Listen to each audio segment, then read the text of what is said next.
memang work from home sudah gitu ya. Nah sekarang karena tadi Pak Hambali mengatakan bahwa situasinya sudah kembali agak normal. Saya sih bilangnya bukan new normal ya, agak normal gitu ya. Gitu. Nah karena agak normal, jadi mau nggak mau ya kerja inovasi ya, kreasi gitu ya, itu harus kembali hadir. Ya, itu sudah jadi kepastian. Nah, bagi para dosen, ya, kira-kira ini yang paling logis adalah menulis, menerbitkan. Tadi seperti kata Pak Hambali, menerbitkan itu artinya ada barang yang disampaikan. Nah, barang disampaikan itu artinya sudah ditulis. Kalau sudah ditulis itu berarti sudah dibaca dan sudah dicerna. Nah, gitu. Jadi akhirnya jangan sampai jadi tinggal judul ya Pak ya. Nah, jadi kalau jadi judul aja ya udah tewas sudah gitu ya. Jadi nggak right from home lagi, tapi ya gone in home ya, hilang dia gitu ya. Saya kira itu. Nah ini apa namanya satu kehormatan, terima kasih. Dan saya nggak nyangka bahwa pesertanya ini dari tingkat SMA, adik-adik kelas ya, gitu. Dan kemudian ada yang sampai dari Sabang sampai Merauke ada semua. Dan juga ada salah satu ada profesor ya, kalau saya tidak salah dengar tadi.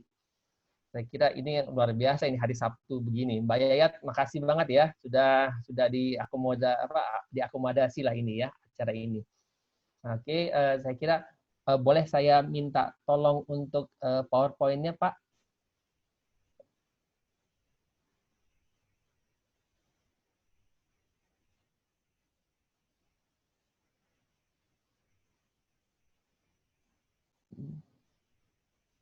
Oh ya, hari Minggu ya.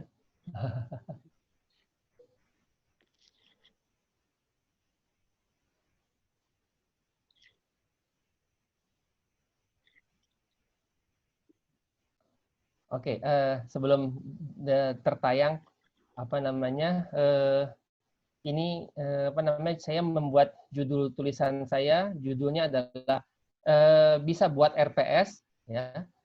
Ya pasti bisa buat buku dong ya gitu ya. Ini jadi buat teman-teman sekalian, yang saya sampaikan di sini memang saya nggak menyangka bahwa yang hadir juga ada yang dari adik SMA. Jadi saya orientasi saya memberikan materi adalah untuk membuat buku ajar. Jadi ini memang mungkin jadinya agak tidak seperti yang dibayangkan oleh adik-adik. Tapi ada tapinya. Logika berpikirnya tetap sama, bahwa jika sudah punya kerangka menulis ya pasti akan jalan. Yang susah adalah membuat ada ide dan ada kerangka. Kalau nggak ada ide, nggak ada kerangka, ya nggak jadi apa-apa. Itu yang paling penting. Ya, jadi kalau dosen itu lebih dapat dapat keuntungan karena dia sudah membuat RPS. Nah, dengan ada RPS itu akan menolong para dosen ya untuk menulis buku ajarnya. Karena biasanya dengan RPS itu ada kerangka tertentu yang memang sudah kesehariannya dijalankan. Nah, alhamdulillah, terima kasih Pak. Udah kelihatan ininya gambarnya. Ini buku-bukunya kebetulan adalah buku-buku yang hasil kerjasama dengan Raja Wali, ya. Itu ada buku yang tahun 2009 dan yang terakhir itu yang tahun 2019. Ya, itu semuanya hasil kerjasama. Jadi saya dalam rangka menulis itu saya kecenderungannya adalah mengajak banyak orang ketimbang sendirian. Karena kalau sendirian kayaknya nggak enak ya. Gitu. Kalau ngajak teman-teman, kalau Pak Hambali dan kawan-kawan tahulah, kumnya kan naik bersama ya Pak. Gitu ya. Nah, kalau kum naik bersama, rasanya lebih senang daripada kum naik sendirian. Gitu. Nah, oke, saya mulai gitu ya. Boleh berikutnya Pak. Ya, terima kasih. Saya menulisnya gini, tema acara ini tekanan mental, ya, tekanan mental karena ya kita masih dalam kondisi kerja dari rumah gitu. Nah, kemudian kita masih harus berhadapan dengan kewajiban-kewajiban yang memang harus ada ya. Teman-teman sekalian yang kebanyakan dosen saya kira yang namanya tuntutan isi BKD, SKP ya, segala macam itu tetap harus ada. ya. Dan oleh karena itu diantaranya adalah membuat karya, ya. Dan membuat karya itu memang tidak mudah, gitu. Makanya saya bilang ini tekanan mental, ya, karena membuat karya itu memang mau nggak mau kita butuh kesiapan mental, ya. Terus kemudian punya waktu, ya, punya waktu untuk punya waktu luang untuk dapat menulis. Ini memang nggak mudah, gitu ya. Jadi saya juga mengerti, gitu. Kesulitan menulis itu sangat luar biasa. Jadi bagi para menulis tuh saya akui hebat deh, ya, karena waktu itu memang harus dibagi-bagi sekali, ya. Kerja di rumah itu bukan berarti enak di rumah, tapi juga mesti ada berbagi waktu dengan keluarga, tetangga, ya, gitu ya, karena situasinya berbeda dengan di kantor. Jadi ini tekanan mental, gitu ya. Ini buat teman-teman dari fakultas psikologinya proklamasi 45, saya rasa ini pasti dipahami lah, gitu ya. Yang kedua, namun bagian terdamai harus dilaksanakan, ya mau nggak mau dijalankan, ya. Dalam hal ini adalah membuat buku. Dan ini kita bagi para akademisi, ya mau nggak mau, ya, ini adalah satu tuntutan yang dalam 10 tahun terakhir ini dipaksa harus ada. Ya, saya rasa Pak Hambali ini sudah nulis beberapa buku, ya Pak, ya. Ini memang kita mau nggak mau harus ada, ya. Ini tadi sepintas saya lihat ada dosen-dosen dari Kalimantan, ada yang dari itu, ya, semuanya pasti hadir. Diantaranya mau nggak mau dalam menulis itu memang ada tuntutan, ya. Jadi saya kira, ya, teman-teman di sini tidak menutup mata bahwa kita menulis itu karena ada tuntutan juga, ya. Jadi teman-teman yuk menulis, karena toh menulis atau tidak tetap aja dituntut, ya. Oke, terus kemudian yang beruntung dari karya yang diminta itu adalah buku, ya. Nah, buku ini sejatinya sudah ada sebagai bagian dari alat bantu ajar kita, ya. Teman-teman sekalian yang nggak perlu dijawab di pertanyaan ini, ya. Tapi teman-teman kalau ditanya kalau kuliah pakai apa, ya, pasti pakai buku, gitu ya. Mau eksperimen di laboratorium atau mau di kelas mengajar biasa, ya, itu pasti butuh buku. Nah, jadi kita berkarya ya memang karena memang kewajiban, tuntutan, gitu ya. Tetapi juga itu di kelas kita butuh, ya. Nggak usah jauh-jauh. Teman-teman sekalian ini pasti butuh yang namanya modul, ya. Modul itu pasti dibutuhkan. Minimal ketika melaksanakan ABC itu mesti dituliskan. Biar nggak salah kan, ya. Langkah-langkah itu kan dituliskan. Nah, kalau langkah-langkah itu dituliskan, dijilid, ya, udah jadi diktat. Udah jadi diktat, terus kemudian kita tuliskanlah pengantar, ya, maka dia mungkin bisa menjadi apa? Katakanlah buku terbitan internal, ya, dibuat sedikit lebih canggih lagi jadi, ya. Jadi saya kira ini teman-teman yang namanya menulis itu, terutama dosen, ya, ini adalah satu hal yang yang secara otomatis, gitu ya. Nah, buat adik-adik sama, adik-adik SMA sama sebetulnya. Teman-teman ini juga bisa menggunakan cara berpikir yang sama, misalnya pengalaman selama sekolah di SMA X, ya, atau kisah-kisah masa pelonco di awal masuk sekolah, itu bisa, ya. Karena kalau misalnya dosen punya RPS, teman-teman di OSIS itu punya rundown untuk bikin acara penerimaan siswa baru. Itu bisa jadi kerangka tulisan, ya. Jadi artinya peluang-peluang menulis itu dengan kerangka sejatinya ada di mana-mana, gitu ya. Cuma tinggal nentuin aja mau apa enggaknya. Oke. Nah, kemudian kita ke slide ketiga berikutnya. Nah, ini dia nih. Teman-teman sekalian, terutama yang dosen, mahasiswa itu bergantung dengan PowerPoint dosen, ya. Mungkin ini pernyataannya bisa disanggah, gitu ya. Tetapi tidak dapat dipungkiri bahwa mahasiswa itu membutuhkan materi yang pada saat kita mengajar.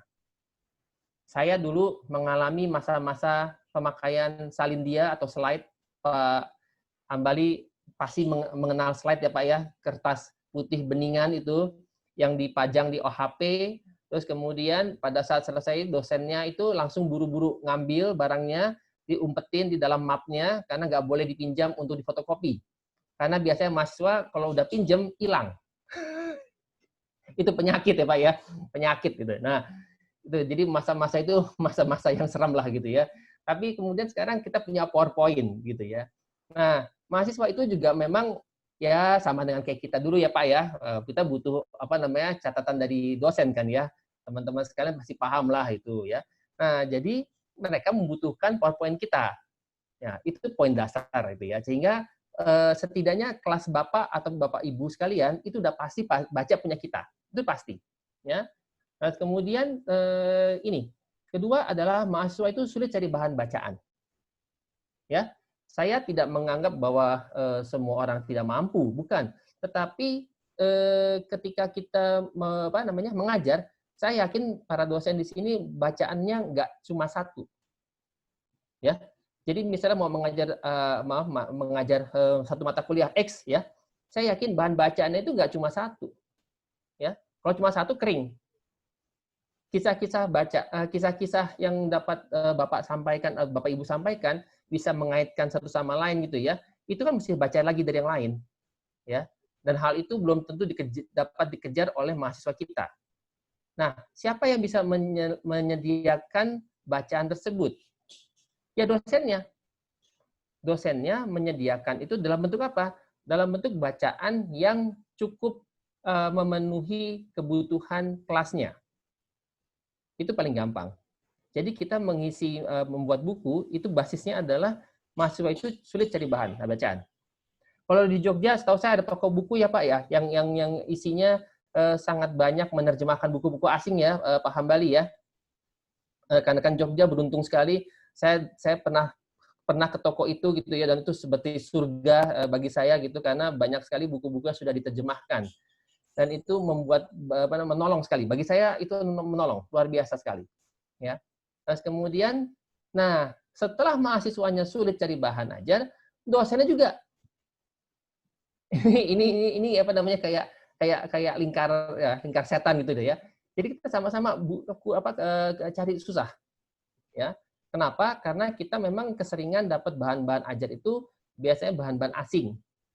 Ya. Dan tidak semua bahan-bahan asing itu juga mudah untuk kita ambil atau kita beli, ya. Beberapa buku-buku tertentu itu mesennya bisa tercepat berapa hari sih saya nggak tahu ya gitu. Cuma saya zaman dulu terakhir saya mencoba beli melalui toko buku itu bisa sebulan ya pengiriman langsung dari Amerika waktu itu dikirim, nah itu sebulan. Terus kemudian sekarang saya nggak tahu ya, mungkin lebih cepat ya sekarang gitu. Tapi prinsipnya sama, bahwa ada kesenjangan waktu. Ya. Nah kalau teman-teman sekalian bisa menulis buku atau cari buku di Raja Wali misalnya, itu kan cukup buka email, buka situs, belanja langsung dapat. Hitungannya hari. Nah tapi masalahnya Raja Wali tidak bisa mengirimkan buku kalau tidak ada buku yang diterbitkan.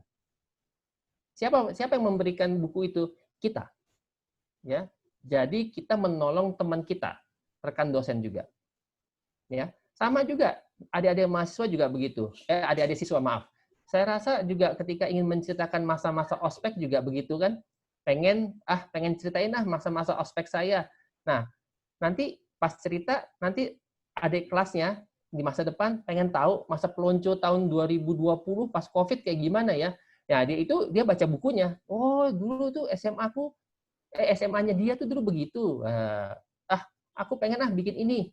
Nah, dari situ kita jadinya memberi bahan bacaan, bahan ajar juga buat dia, OSIS-nya. Ya. Dan kemudian yang terakhir nih, bagian ini masalahnya nyata ya teman-teman sekalian, bukan rekayasa ya. Ada kebutuhan di masyarakat akademisi, yakni kesulitan baca buku asing. Ya, ini baca buku asing ini bukan hal mudah ya teman-teman sekalian, karena bahasa asing yang biasa dipakai kan bahasa Inggris. Nah, bahasa Inggrisnya itu bukan bahasa Inggris yang ada di film. Ya. Kadang-kadang bahasa Inggrisnya sangat teknis sehingga kita nggak ngeh itu apa. Nah, ini kendala gitu ya. Dan bagi teman-teman yang sudah fasih tentunya bisa menuliskan kepada teman-teman lainnya bahwa ini kayak begini loh, ini kayak begini loh. Nah, ini kayak begini hanya bisa dijelaskan melalui buku, gitu ya. Sehingga banyak orang bisa, oh ini begini prosesnya ya, ya. Dan ini memang hal klasik ya bagi perkembangan ilmu pengetahuan di Indonesia. Kan apa namanya merujuk pada kemerdekaan ya teman-teman proklamasi 45 ya. Kita kan tahu ya bahwa kita proklamasi tahun 45. Pada saat itu ya kita masih banyak kedodoran lah ya dalam segala hal gitu ya. Nah, sekarang sudah tahun 2020 70 tahun lebih lah gitu ya kita sudah merdeka. Nah, pertanyaannya adalah apakah kita juga sudah menjadi pusat ilmu gitu. Maka kita membutuhkan buku untuk menjadikan diri kita sebagai pusat ilmu. Karena psikologi saya dari pengajar psikologi, maka saya juga sebetulnya terinspirasi untuk menulis ya karena Prof. Sarlito sebagai mentor saya itu ya bikin buku itu untuk nolong teman-temannya. Kenapa? Karena pada saat itu guru-guru di dosen-dosen di psikologi itu beberapa adalah orang-orang Belanda, ya, dan mereka menggunakan bahasa entah itu bahasa Inggris, entah itu bahasa Belanda, dan mungkin sedikit bahasa Jerman. Nah, yang masuk ke UI belum tentu semuanya bisa ketiga bahasa itu, ya. Jadi maka dari itu Pak Sarito itu membuat diktat untuk dibaca bagi teman-temannya. Jadi teman-teman sekalian bisa bayangkan bahwa Pak Sarito itu bikin buku bukan untuk gitu ya, tapi untuk teman-temannya bisa baca gitu loh. Nah, dari situ saya kira itu yang saya dapat dari Pak Sarito sehingga saya kemudian saya juga pengen bikin buku bukan untuk kum-kuman tapi sebetulnya untuk gimana caranya membagi ilmu dalam dalam bentuk yang lebih mudah dan tersebar luas gitu ya, dan demi perkembangan ilmu pengetahuan itu sendiri di Indonesia ya. Oke, boleh berikutnya Pak Hambali. Nah, ini dia. Nah, saya menyebutnya pas bagian motivasi nih namanya gitu ya.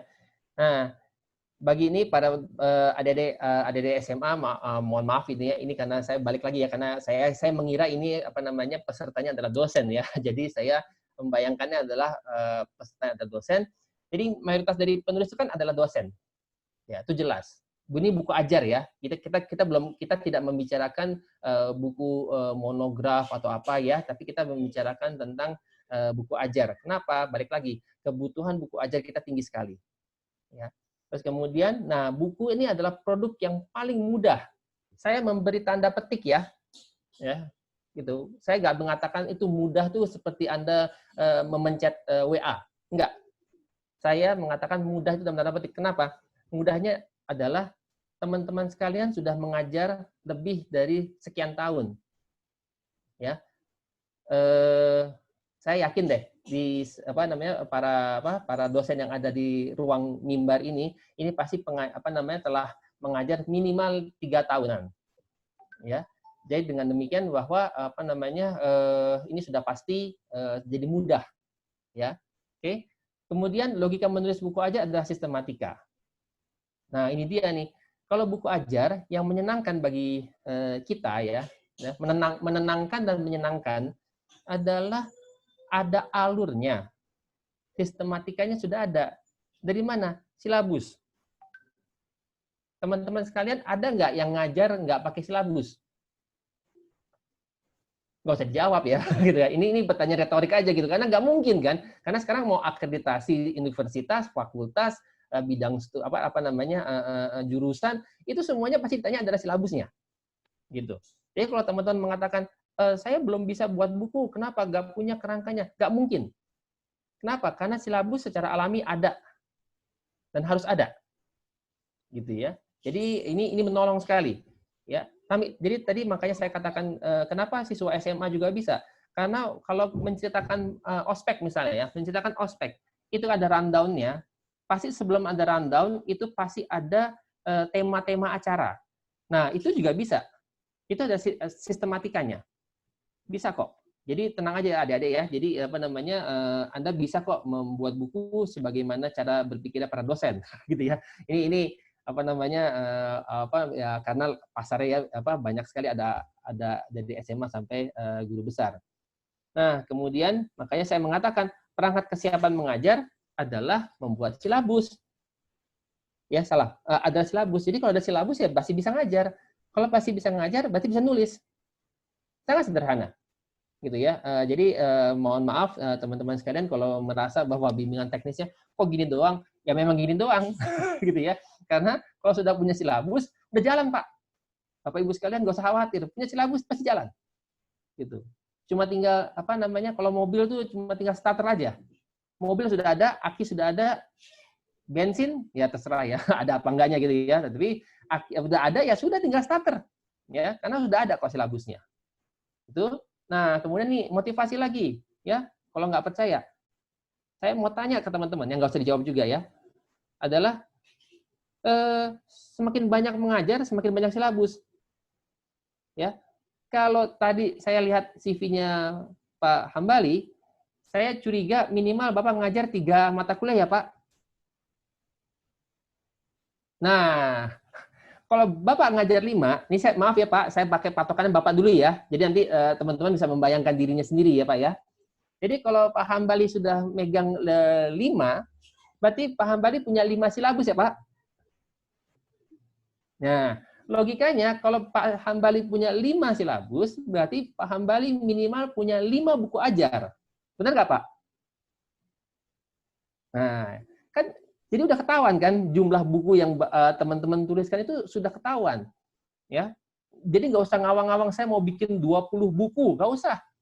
Cukup lihat di file ya atau di map Anda di rumah berapa mata kuliah yang dipegang. Ada 5 buku.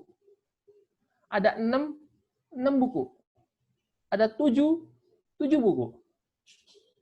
7 buku untuk S1. Ada yang ngajar S2 3. 10 buku. Bikin bimbingan disertasi 11. Jadi setahun Pak, Bapak Ibu sekalian, ini 11 buku. Itu udah pasti gitu loh.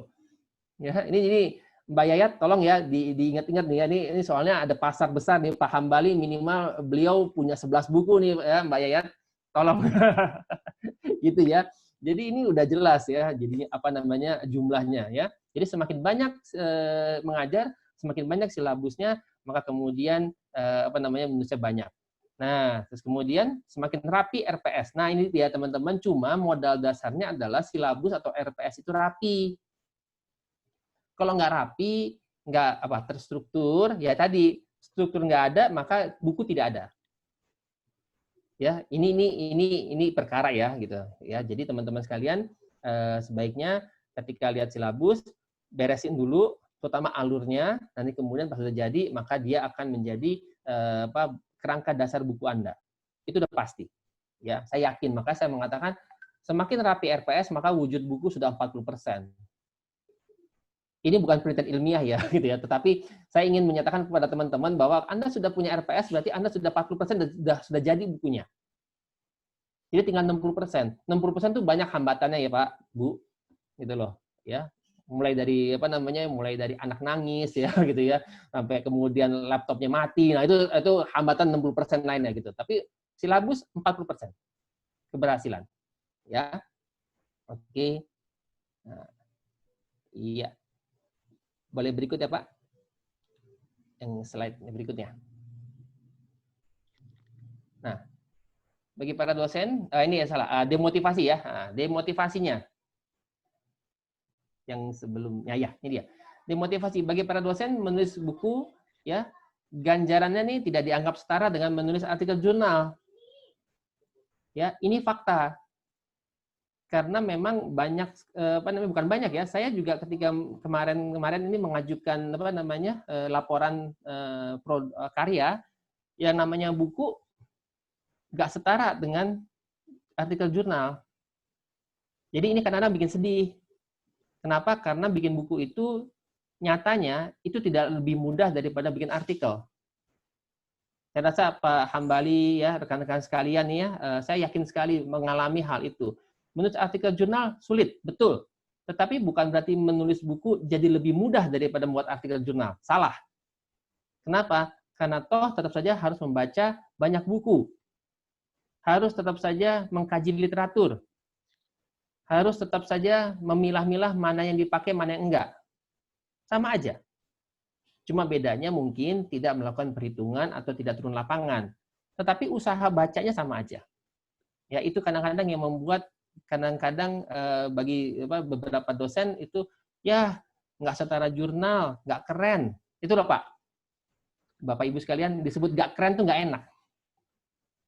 Ya, kalau Scopus ya, internasional, waduh keren gitu ya. Tapi dan kalau bikin buku, oh bikin buku ya, udah. Nah itu nggak nyaman. Ya, itu menurunkan, maka saya bilang demotivasi.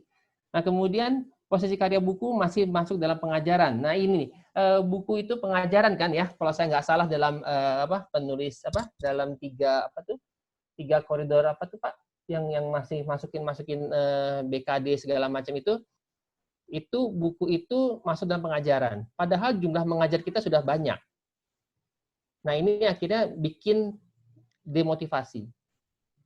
Ya, jadi akhirnya orang ngapain? Toh kumnya akhirnya sama dengan pengajaran. Nah itu jadi nggak enak, nggak semangat. Coba kalau misalnya dia setara dengan artikel jurnal, atau bisa disebut sama. Beda rasanya. Tapi ketika dia dipisahkan, kemudian dibedain, sudah. Perasaannya hilang. Gitu. Naik pangkat juga begitu kan. Ini maaf ya, ini mungkin situasinya adalah situasi yang nyata ya buat kita ya, bahwa ketika disebut buku sama disebut artikel jurnal itu beda hasilnya. Ya. Terus kemudian buku juga mahal. Ketika dia jadi buku yang ditulis dan diterbitkan, ini mungkin Mbak Yayat tahu persis itu ya, Mbak Heti itu ya, itu kan ketika dia jadi berfisik, maka yang terjadi adalah kemahalan. Ya. Mahal dan kemudian pembelinya belum tentu ada. Ya. Gitu. Jadi ini ini perasaan-perasaan yang belum mesti dilampaui oleh si penulis itu sendiri gitu ya. Bayangkan jika harga bukunya 100.000, sementara untuk kuliah Zoom 100.000 bisa dapat berapa sesi? Ya. Katakanlah bisa dapat 5 sesi. Ya. 5 sesi dibanding satu buku, ya pasti 5 sesi. Dia kalah. Gitu ya. Tapi ya ini risikonya ya, memang buku itu memang risiko ya. Tapi jangan kecil hati teman-teman sekalian, buku-buku itu memang buku itu adalah produk itu sih ya, produk idealis ya. Produk yang kita kepengen untuk bantu orang. Jadi nggak usah jangan dipikirkan lah itu ya. Produk mahal betul. Ya, tapi kemudian kita jangan berhenti untuk tidak menulis. Nah, kredit kum atau kredit atau kum yang didapat dianggap tidak setara dengan artikel jurnal yang internasional bergengsi. Nah, ini ya tadi yang saya katakan ya, ini hambatan, demotivasi jadinya. Ya. Nah, teman-teman mungkin bisa saja tidak sepakat dengan saya gitu. Tetapi yang saya perhatikan adalah teman-teman banyak kok dosen yang tidak menulis karena kalau jatuhnya kalah juga ngapain diproduksi. Ya. Lebih baik saya bikin artikel jurnal. Tapi teman-teman sekalian, sepengalaman saya dan lihat Pak Sarlito ya, jadi yang menulis buku itu memang beda ya. Beda artinya kalau panggung nyanyi ya, artikel jurnal itu mungkin seperti kita andaikan panggungnya Michael Jackson. Ya. Sementara kalau menulis buku itu ya nyanyi bareng bersama. Ya, sama-sama ngerti bahasanya, sama-sama ngerti suaranya tinggi apa rendah atau falas gitu ya, tahu. Semua bahagia. Ya. Kalau artikel jurnal itu memang beda. Gitu. Tapi kalau saya pribadi, saya suka dengan nyanyi bersama gitu ya, karena semua orang akan lebih bahagia. Gitu.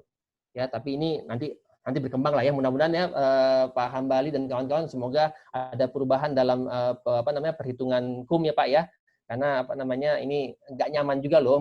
Kita usaha nih, kita hari ini ngomong BIMTEK ya, Tapi kalau kemudian secara tidak ada keinginan untuk perubahan, ya kita juga sia-sia saja. Saya rasa itu ya. Oke.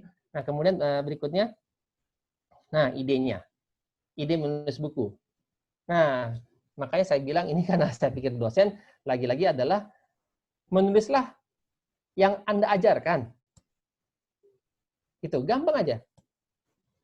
Ya, Pak Hambali, mohon maaf Pak, boleh tahu nggak Pak salah satu nama mata kuliah Bapak?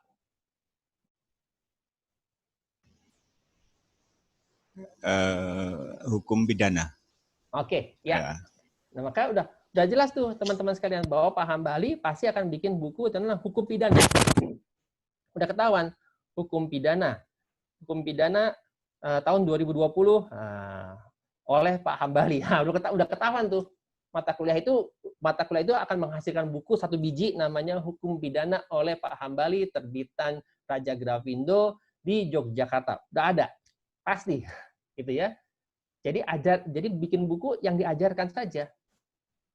Nah, teman-teman SMA nih ya, misalnya bikin buku. Waduh, susah nih Mas Eko. Gimana nih buku ospek susah? Udah gampang. Adik-adik ikut OSIS nggak?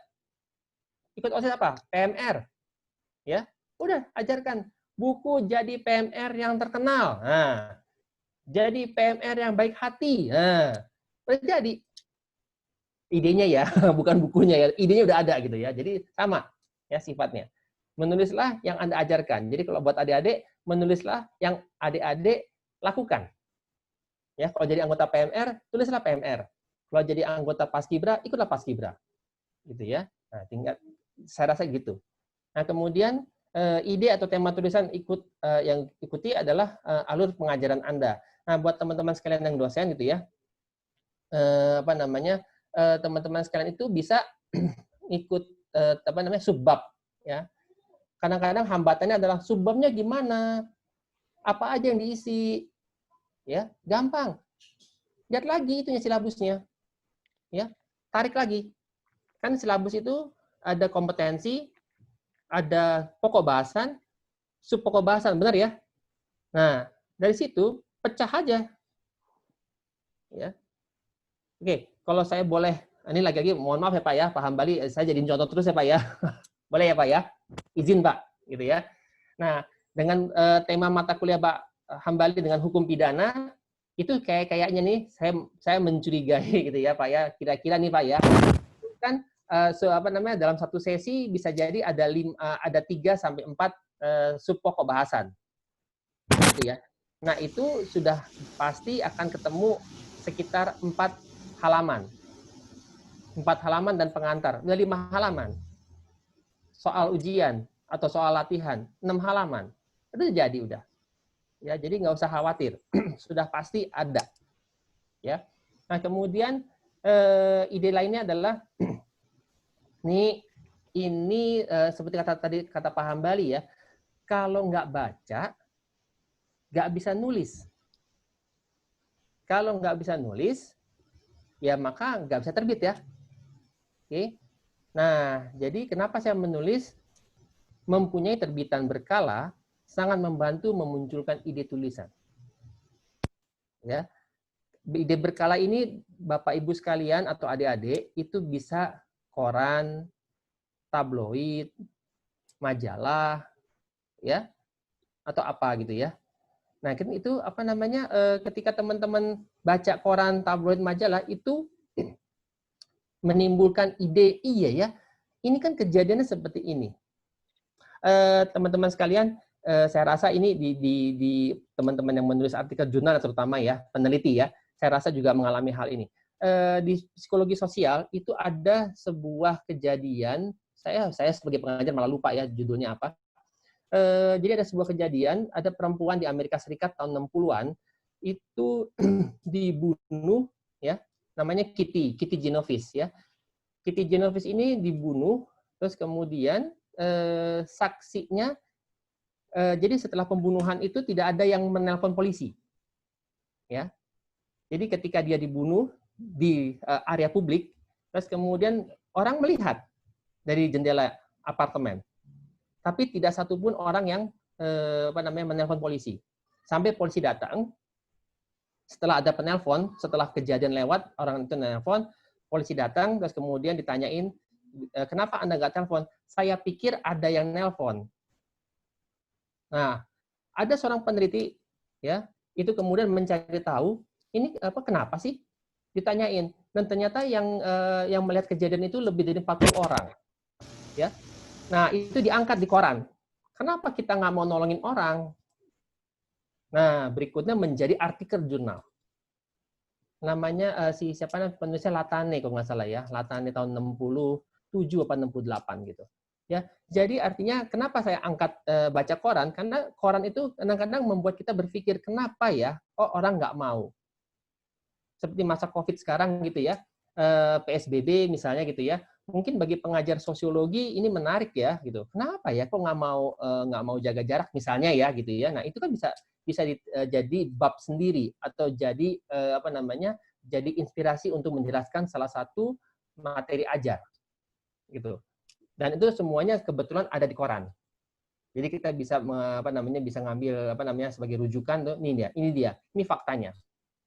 Ya. Oke, jadi makanya saya mengatakan bahwa punya terbitan berkala itu menguntungkan. Oke. Nah, berikutnya. Nah, ini dia nih. Ya, ini sih. Nah, ini rada teknis kan judulnya BIMTEK ya, Pak ya. Jadi katanya kalau BIMTEK masa ngomongnya yang mesti ngawang-ngawang juga. Enggak juga nih ya. Ini sengaja saya tuliskan deh ya yang umum sekali. Teman-teman gampang gitu. Menulis buku itu kenapa saya bilang gampang? Karena secara peralatan kita punya, ya. Ada flash disk. Kalau zaman dulu ya Bapak Ibu sekalian masih kebayangkan ya pakai mesin tik, ya. Pak Hambali masih pakai mesin tik, Pak? Iya, waktu skripsi S1 dulu. Nah iya, oke Pak. Nah, berarti Bapak masih ngalamin itu ya. Ngalamin. Nulis koran juga. Nah, itu dia Pak. Sekarang flash disk itu hampir semua orang punya ya kan Pak ya. Nggak perlu lagi mesin ketik ongkot gede gitu kan ya, nggak perlu gitu ya. Sekarang ada nulis di handphone ya juga bisa ya. Nah, jadi ada flash disk, ambil bahan data tulisan udah. Ada printer. Nah, ini nanti printer bergunanya buat PD. Kenapa? Nanti pada saat setelah Anda nulis, ngeprint, nah Anda akan bangga. Ada printer, ada kertas, ya ada laptop pastinya ya. Gitu. Sekarang senjatanya laptop atau handphone ya. Nah, kelengkapannya apa? Buat teman-teman, ini senjata-senjatanya ya. Punya RPS. Ya, silabus. Nah, itu udah pasti. Ya, kesulitan terbesar kita kalau nggak ada silabus adalah yang nggak jadi nulis. Oke. Nah, kemudian ada buku acuan. Gitu ya. Nah, mohon maaf, Pak Dr. Eko. Ya? Ya. Jika memungkinkan mungkin agak dipadatkan. Oh iya, oke. Ya. Oke ya. Jadi ini barang-barangnya ini, ya, kemudian kita ke slide berikutnya, mengisi buku ya. Untuk mengisi buku buatlah judul, boleh ganti slide, Pak. Nah, ini kita akan nantinya isilah buku ya, awalnya tiap bab dengan tulisan yang paling mudah disalin ya, kompetensi, capaian, tulis nama Anda sendiri. Nah, ini nih saya kasih taunya yang teman-teman itu kerjainnya langsung. Nggak perlu ngapa-ngapain, langsung jadi. Ya. Dan mulailah dari buku itu, mulai dari bab 1 dengan pengantar kuliah Anda. Jadi kalau teman-teman sekalian nggak pede untuk menuliskan isinya dulu, minimal bab 1 adalah pengantarnya. Dan saya yakin kalau pengantar itu semua bisa. Nggak bisa nggak. Ya, nggak mungkin ya Pak Hambali ya, ngajar hari pertama gitu ya, buka pintu, selamat siang, selamat sore, selamat pagi, terus dia keluar lagi. Nggak mungkin kan Pak. Pasti mesti ngasih tahu, ini kuliah saya apa. Nah itu tulis saja. Ya. Oke. Nah, kemudian di slide saya ini nomor 9. 9. Ya, isi buku lanjutan. Upayakan konsep yang dijelaskan langsung kena pada kompetensi gitu ya. Misalnya kompetensi hukum pidana. Apa itu kompetensinya? Yaitu bla bla bla bla bla. Terus kemudian langsung diisikan dengan materi pokok bahasan. Ya. Sederhana aja isinya. 5W tambah 1H. What, where, when, whom, ya. Dan sebagainya itu ya Pak ya, gitu ya. Teman-teman sekarang udah ya, 5W dan 1H. Isi itu maksimal 5 halaman. Ya, nggak usah jauh-jauh deh, 5 halaman aja cukup. Terus kemudian ditutup dengan kata kunci, aktivitas kalau ada, atau pemicu masalah ya untuk latihan, dan rujukan. Taruh di situ. Ya. Nah, kemudian slide berikutnya udah mau habis. Alhamdulillah, sedikit lagi. Oke. Jika perlu silakan Anda rekam. Nah, ini dia nih. Kalau teman-teman tadi ya Pak ya, kalau masih nggak pede juga nih masuk kelas tuh ngapain gitu ya, nulis apa? Masuk kelas nyalain handphone, rekam. Ya. Selama 1 sampai 3 jam tuh ngomongin apa sih? Rekam, pulang, tulis. Ya. Oke.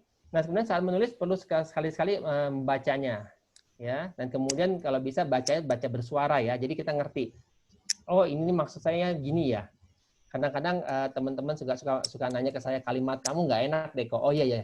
Kenapa? Karena saya nggak mengulanginya gitu ya. Oke. Yang terakhir sebagai apa namanya? Tunggu sebentar. Oke. Nah, ini latihan. Nah, latihan nih teman-teman sekalian ya, latihan salin copy PPT kuliah Anda ya. Terus kemudian buka program PPT-nya. Nih kalau teman-teman pakai PPT gitu ya, file, export, create handout, langsung jadi. Jadi kalau teman-teman masih nggak pede nulis, ambil PowerPoint teman-teman sendiri. Ya, terus kemudian kalau kata orang nih Pak, Bu, kata-katain ya, gitu kan ya. Jadi taruh slide-nya terus kata-katain gitu. Nah, udah kita sudah mendapatkan apa yang kita ingin ajarkan. Ya. Terus kemudian slide berikutnya. Nah, ini kalau ini mencari mitra penerbitan apa namanya agak-agak yayat ya ininya apa namanya urusannya nih ya. Nah, tapi ada tapinya. Penerbit itu pasti akan mencari kita atau melihat kita sesuai dengan reputasi. Nah, kalau nggak ada karya tentu agak sulit ya. Tapi kalau nggak mulai juga kapan lagi gitu. Ya sama aja sih nasibnya, maju terus, pantang mundur gitu ya. Jadi langsung. Ya, ini dan oh ya, kebetulan apa namanya institusi apa namanya universitas akan sangat bagus kalau memang menerbitkan bukunya sendiri dulu sehingga si penulis itu mendapatkan reputasinya, Pak, Bu. Ya, kalau dapat reputasi dari universitasnya, maka biasanya universitas itu akan mengajukan kepada penerbit nasional itu dengan lebih mudah. Ya, oke. Nah, sebagai penutup, semua hal ini tidak akan tercapai jika teman-teman tidak termotivasi membuat buku. Di rumah nggak ada buku. Tidak punya terbitan harian itu juga tidak menguntungkan buat kita karena jadinya nggak ada contoh. Dan terakhir adalah tidak berani membuat buku itu sendiri. Ya, kalau udah nggak termotivasi nomor 1, terus kemudian akhirnya nggak berani, ya udah nggak jadi. Jadi mau BIMTEK-nya puluhan kali Pak Hambali itu nggak bakal jadi. Nanti BIMTEK terus Pak, gitu ya, bukan jadi penerbitan. Nanti Mbak Yayatnya kesian tuh, kok BIMTEK terus dia kan, gitu ya. Gitu. Nah, ini kira-kira sebagai contoh ya slide terakhir inilah kira-kira. Jadi mestinya nih setelah kuliah ini ya Mbak Yayat nih ya semoga abis ini banyak penulis dari proklamasi ya. Ini udah pasti ada nih semua nih. Contoh nih, sampul buku pengantar kehidupan oleh Darmawan bab 1 ini. Kompetensinya ini. Halaman 2-nya jelasin ini. Simpulan, kata kunci, latihan, daftar pustaka. Selesai Pak. Bapak Ibu. Terjadi gitu ya. Jadi ini sangat teknis dan sangat mudah untuk dilaksanakan. Cuma satu tadi, termotivasi dan berani atau tidak untuk menuliskannya. Saya rasa demikian Pak Hambali, Mbak Yayat dan rekan-rekan peserta sekalian yang dapat saya sampaikan. Terima kasih atas perhatiannya. Saya kembalikan ke Pak Hambali. Terima kasih. Terima kasih Pak Dr. Eko. Sangat menarik dan luar biasa, sangat gamblang dan jujur saya pribadi termotivasi. Mudah-mudahan selesai ini harus langsung nulis. Karena apa? Kata orang, tempalah besi ketika panas. Oh. Nah, mudah-mudahan saat ini udah mulai panas nih. Baik, sengaja tadi tidak kita batasi karena ini bukan seminar, jadi bukan sekedar menyampaikan ide, tetapi memberi motivasi. Namun walaupun tidak dibatasi, mohon maaf kalau tadi mungkin kami mohon membatasi. semula rencana pukul 11.30 selesai, tetapi saya kira kesempatan yang sangat bagus ini kita tidak membatasi Bu Yayat sampai jam 11, jam seberapapun monggo, ya. Mungkin kalau mau jam 12 lebih ya nanti kita break sholat dulu, karena kesempatan ketemu Bu Yayat ini kan kesempatan yang sangat langka, gitu, sangat sulit. Baik, kita kepada narasumber berikutnya, Ibu Yayat Sri Hayati. Saya sudah memegang summary of qualification, cuma ini pakai bahasa Inggris nih. Jadi kalau saya terjemahkan, lebih dari 10 tahun berpengalaman sebagai editor dan translation dalam penerjemahan. Bu Yayat juga alumnus Universitas Indonesia, berarti satu alma mater dengan Pak Dr. Eko. Beliau sebagai senior editor di PT Raja Grafindo Persada, Jakarta. Saya kira saya tidak perlu membacakan kurikulum vitae Bu ya secara menyeluruh. Ada hal-hal yang menarik. Memang kalau saya baca di sini, Bu Yayat ini sangat akrab dengan dunia tulis menulis dan dunia baca membaca ini, luar biasa. Untuk itu mari kita simak bersama paparan Bu Yayat Sri Hayati. Waktu dan kesempatan sepenuhnya kita berikan. Untuk waktu berapa menit, monggo Bu Yayat menyelesaikan ini. Terima kasih. Terima kasih Pak Hambali. Assalamualaikum warahmatullahi wabarakatuh.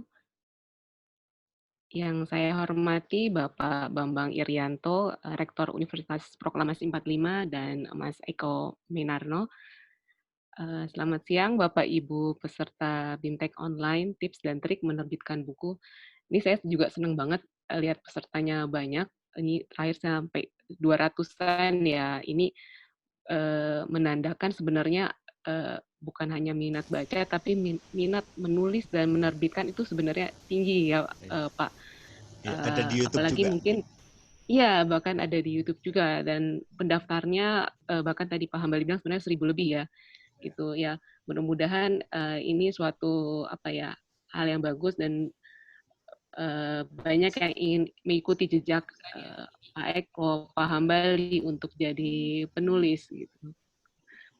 Oke, saya juga ingin mengucapkan terima kasih kepada Universitas Proklamasi 45 atas kesempatan yang diberikan kepada penerbit Raja Garvindo Persada untuk ikut serta dalam webinar ini.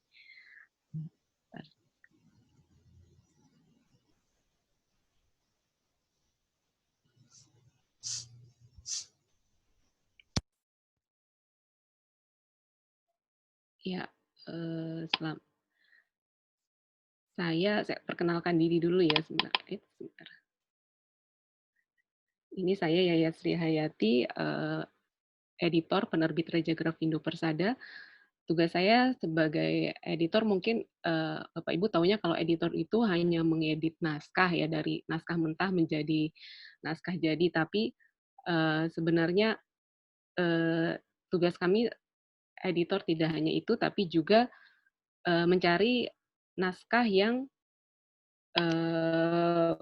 berpotensial, baik dari segi isi maupun dari segi pasar.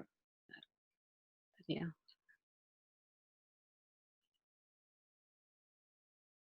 Gitu.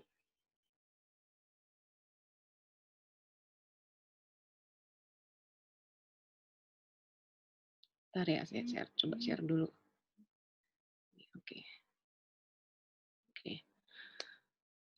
Nah, jadi kalau Bapak Ibu nanti mau mengajukan naskah, yang pertama perlu diyakinkan bahwa naskah Bapak itu bagus adalah tentunya meyakinkan kepada editor gitu, bahwa ini loh yang saya tulis ini adalah naskah yang bagus. Tentunya meyakinkannya dengan alasan-alasan yang menunjang ya.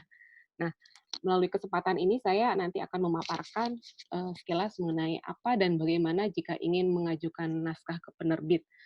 Apa aja yang perlu disiapkan dan apa saja yang mungkin bisa membantu agar naskah Bapak Ibu diterima oleh penerbit gitu. Lalu bagaimana proses penerbitannya jika naskah diterima, khususnya di penerbit Raja Grafindo? Sebenarnya kurang lebih tiap penerbit prosesnya tidak jauh berbeda ya begitu. Nanti saya ceritakan sekilas mengenai prosesnya juga.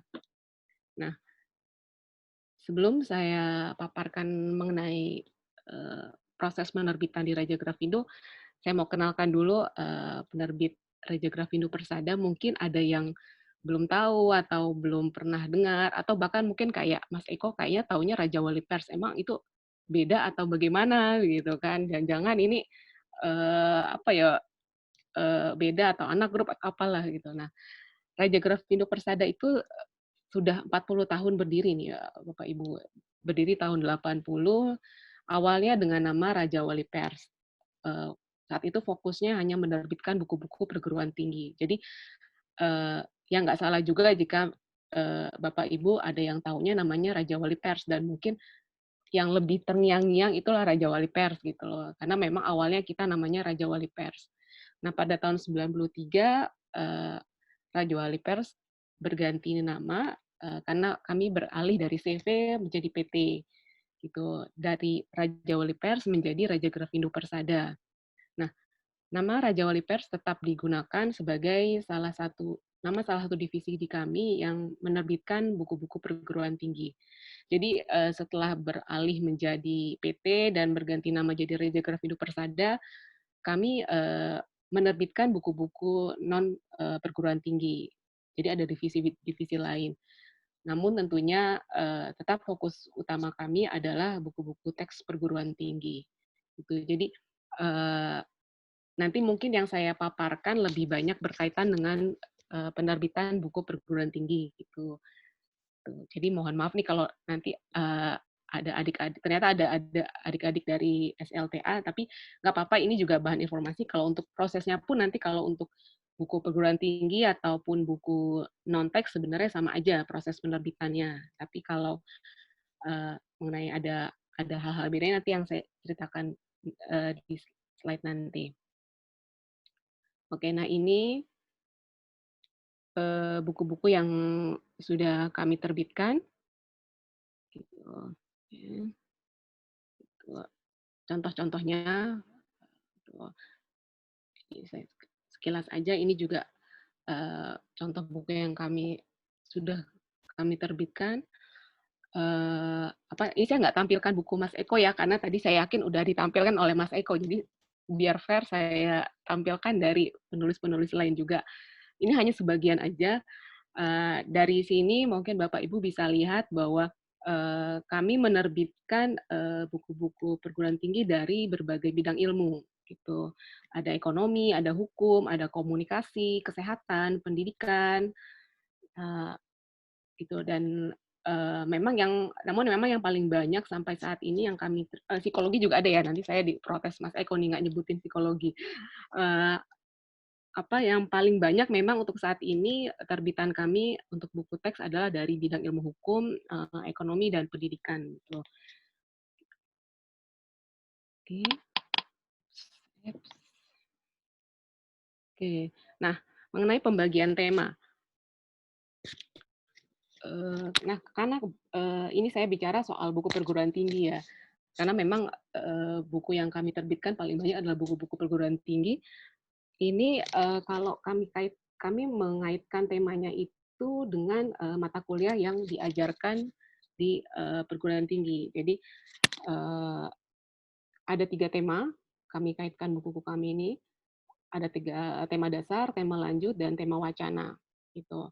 Nah, kalau tema dasar ini adalah buku-buku yang berkaitan dengan mata kuliah yang diajarkan di semester awal atau semester 1 sampai 4. Misalnya pengantar ilmu hukum, pengantar ilmu ekonomi, statistik, nah, macam itu. Lalu ada tema lanjut, yaitu buku-buku yang berkaitan dengan mata kuliah yang diajarkan di semester 5 sampai 7. Ini biasanya sudah masuk ke peminatan studi. Misalnya metode penelitian komunikasi atau hukum lingkungan, seperti itu. Lalu ada tema wacana. Ini adalah buku-buku yang berasal dari hasil penelitian. dari tesis atau disertasi atau juga jurnal. Nah, pembagian tema ini kami bentuk dalam piramida, ini untuk menggambarkan besarannya pasar, gitu. Jadi tema dasar ini berada di bagian piramida terbawah yang terlebar, ini menggambarkan pasar yang terbesar. Nah, memang kalau buku-buku dengan tema dasar ini biasanya memang sudah cukup banyak di pasaran gitu. Tapi keunggulannya buku tema dasar ini, selama buku ini digunakan digunakan oleh mahasiswa, ini tetap terserap oleh pasar gitu. Jadi Bapak Ibu misalnya mengajar mata kuliah yang diajarkan di semester awal 1 sampai 4, terus ingin membukukan bahan ajarnya entah modul atau diktatnya, tapi masih ragu. Ini karena pesaingnya sudah cukup banyak. Ya menurut kami dari penerbit ya jangan ragu karena ini sebenarnya pasar yang besar gitu. Selama Bapak Ibu yang naskah Bapak Ibu itu punya keunggulan, itu akan bisa membedakan dengan buku-buku yang sudah ada. Jadi sebelum Bapak Ibu menulis juga, walaupun Bapak Ibu ini sudah punya materi ajarnya nih, tapi jangan ragu atau jangan sungkan, jangan malas malah dia untuk melakukan riset terlebih dahulu terhadap buku-buku sejenis yang sudah ada di pasaran. Cari kelemahannya apa gitu. Nah, dari kelemahan-kelemahan yang ada itu Bapak Ibu bisa temukan kira-kira apa yang bisa nanti menjadi keunggulan tulisan Bapak Ibu gitu. Nah, ini yang akan membedakan tulisan Bapak Ibu itu nanti dibandingkan buku-buku sejenis yang sudah ada di pasaran. Nah, kalau untuk tema lanjut ini memang pasarnya tidak sebesar tema dasar, tapi juga tidak sedikit gitu. Ini khususnya ini untuk mahasiswa yang sudah tingkat lebih lanjut ya. Nah, kalau tema paling atas inilah wacana. Ini memang pasarnya paling sedikit. Cuma memang keunggulannya buku-buku dari tema wacana ini tidak ada saingan, minim bersaing. Ya memang karena temanya lebih spesifik dan umumnya berasal dari hasil penelitian atau tesis atau disertasi. Nah, bisa saja Bapak Ibu membuat tulisan dari hasil penelitian Bapak Ibu, tapi jangan malas juga untuk diubah terlebih dahulu, karena balik lagi penelitian dan buku itu adalah hal yang berbeda. Pasarnya yang dituju beda. Kalau penelitian yang ditujukan kepada para penguji, sedangkan kalau buku untuk masyarakat yang lebih umum. Jadi bahasa yang digunakan lebih berbeda, lebih harus tidak buku itu tidak sekaku bahasa penelitian dan alurnya dan strukturnya pun harus diubah gitu. Nah, jadi buku-buku kami ini yang kami miliki terdiri dari 3 tema ini, tema dasar, lanjut, dan wacana gitu. Nah, ya. Lalu bagaimana kalau misalnya Bapak Ibu ingin mengajukan naskah ke penerbit, apa sih yang harus disiapin gitu? Apakah bisa langsung dengan oh ya udah saya udah punya modul, udah itu aja. Ya nggak juga sebenarnya ya. Itu harus ada usaha lagi untuk dikembangkan misalnya. Nah, dan ada juga yang harus disiapkan. Apa aja? Nah, ini sedikit gambaran. Kalau buku itu kalau dianatomikan ini terdiri dari 3 bagian. Preliminary, isi, dan postliminary. Nah, preliminary ini ada halaman Prancis, halaman judul utama, keterangan penerbit, daftar isi, daftar gambar atau tabel, kata pengantar, dan prakata. Kata pengantar itu biasanya dari orang lain, kalau prakata itu dari penulis. Nah, saat Bapak Ibu ingin mengajukan naskah, minimal dari preliminary ini yang perlu Bapak Ibu siapkan juga adalah daftar isi, tentunya dengan halaman judul utama, daftar isi, dan prakata. Ini saya perlu sebutkan judul utama karena saya berdasarkan pengalaman ada juga yang penulis mengirimkan naskah karena masih bingung judulnya apa, kadang ya udah tanpa judul langsung aja kirim isinya atau daftar isinya gitu, atau bahkan tanpa daftar isi gitu loh. Ini daftar isi ini perlu kenapa? Ini buat kami nanti para editor yang mereview ini supaya bisa lihat alur tulisannya seperti apa sih sebelum kami baca lebih lanjut isi naskahnya gitu. Nah, judul ini walaupun kadang Bapak Ibu tuh belum yakin, belum pede, ya nggak apa-apa, judul sementara aja, karena kadang kami dari penerbit juga belum tentu 100% menerima judul yang diajukan oleh penulis. Kadang kami diskusikan lagi dengan penulis, misalnya kami memberikan alternatif judul yang lebih sesuai atau lebih marketable gitu. Jadi nggak usah takut masih bingung judulnya apa nanti, atau enggak kelamaan dimikirin judul gitu, naskahnya nggak dikirim-kirim ya gitu.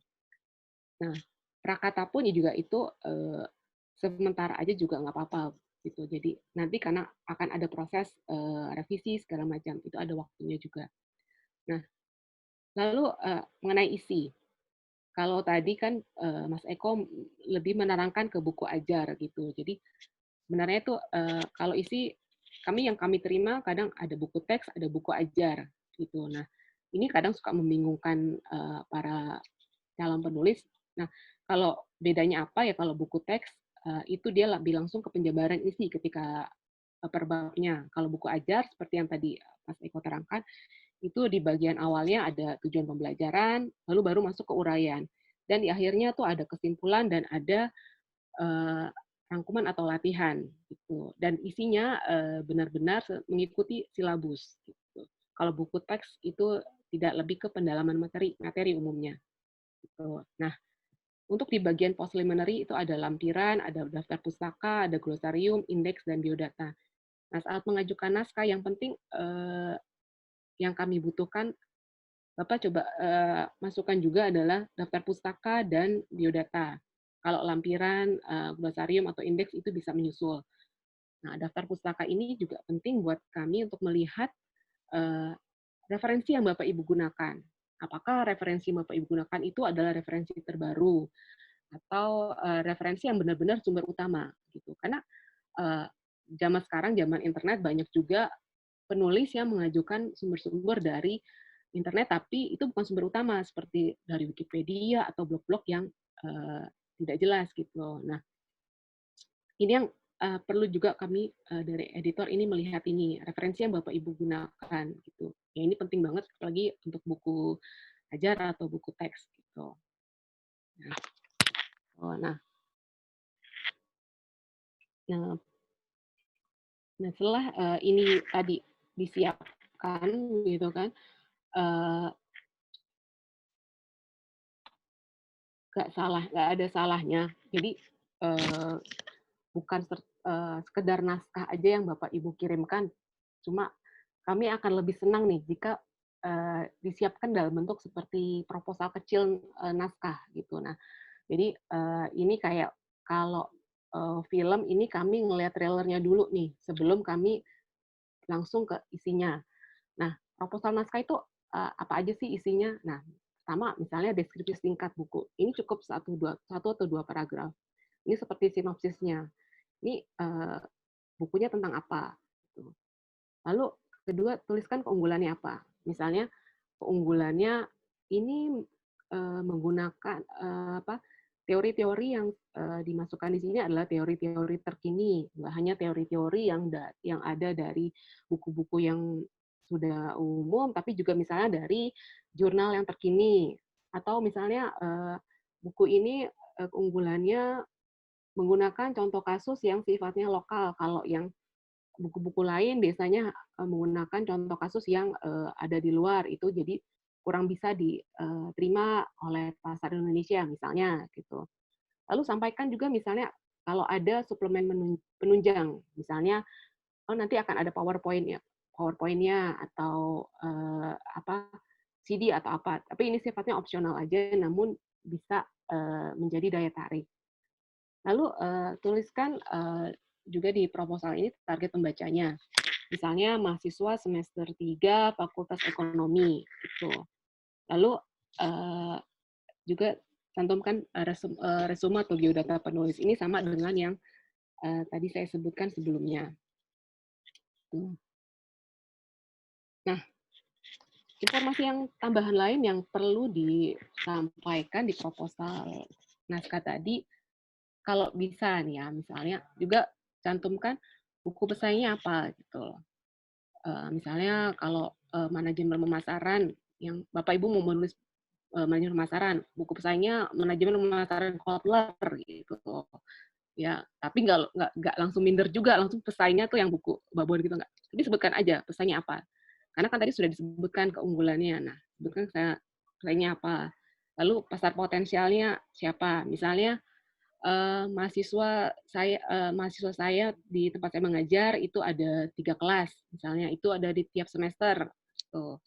Lalu cantumkan juga misalnya kolega yang bisa dimintakan untuk mereview atau memberikan kata pengantar gitu. Nah ini sifatnya opsional tapi ini bisa menjadi eh, daya tarik kami dari tim redaksi saat menilai naskah. Nah kami dari tim editor penerbit Reja Grafindo Persada sekarang ini sih untuk memudahkan penulis. Jadi karena nggak semua penulis itu mengirimkan naskah dengan menyertakan proposal yang saya sebutkan tadi gitu. Kadang ya lebih banyak langsung ya udah naskah gitu aja gitu loh.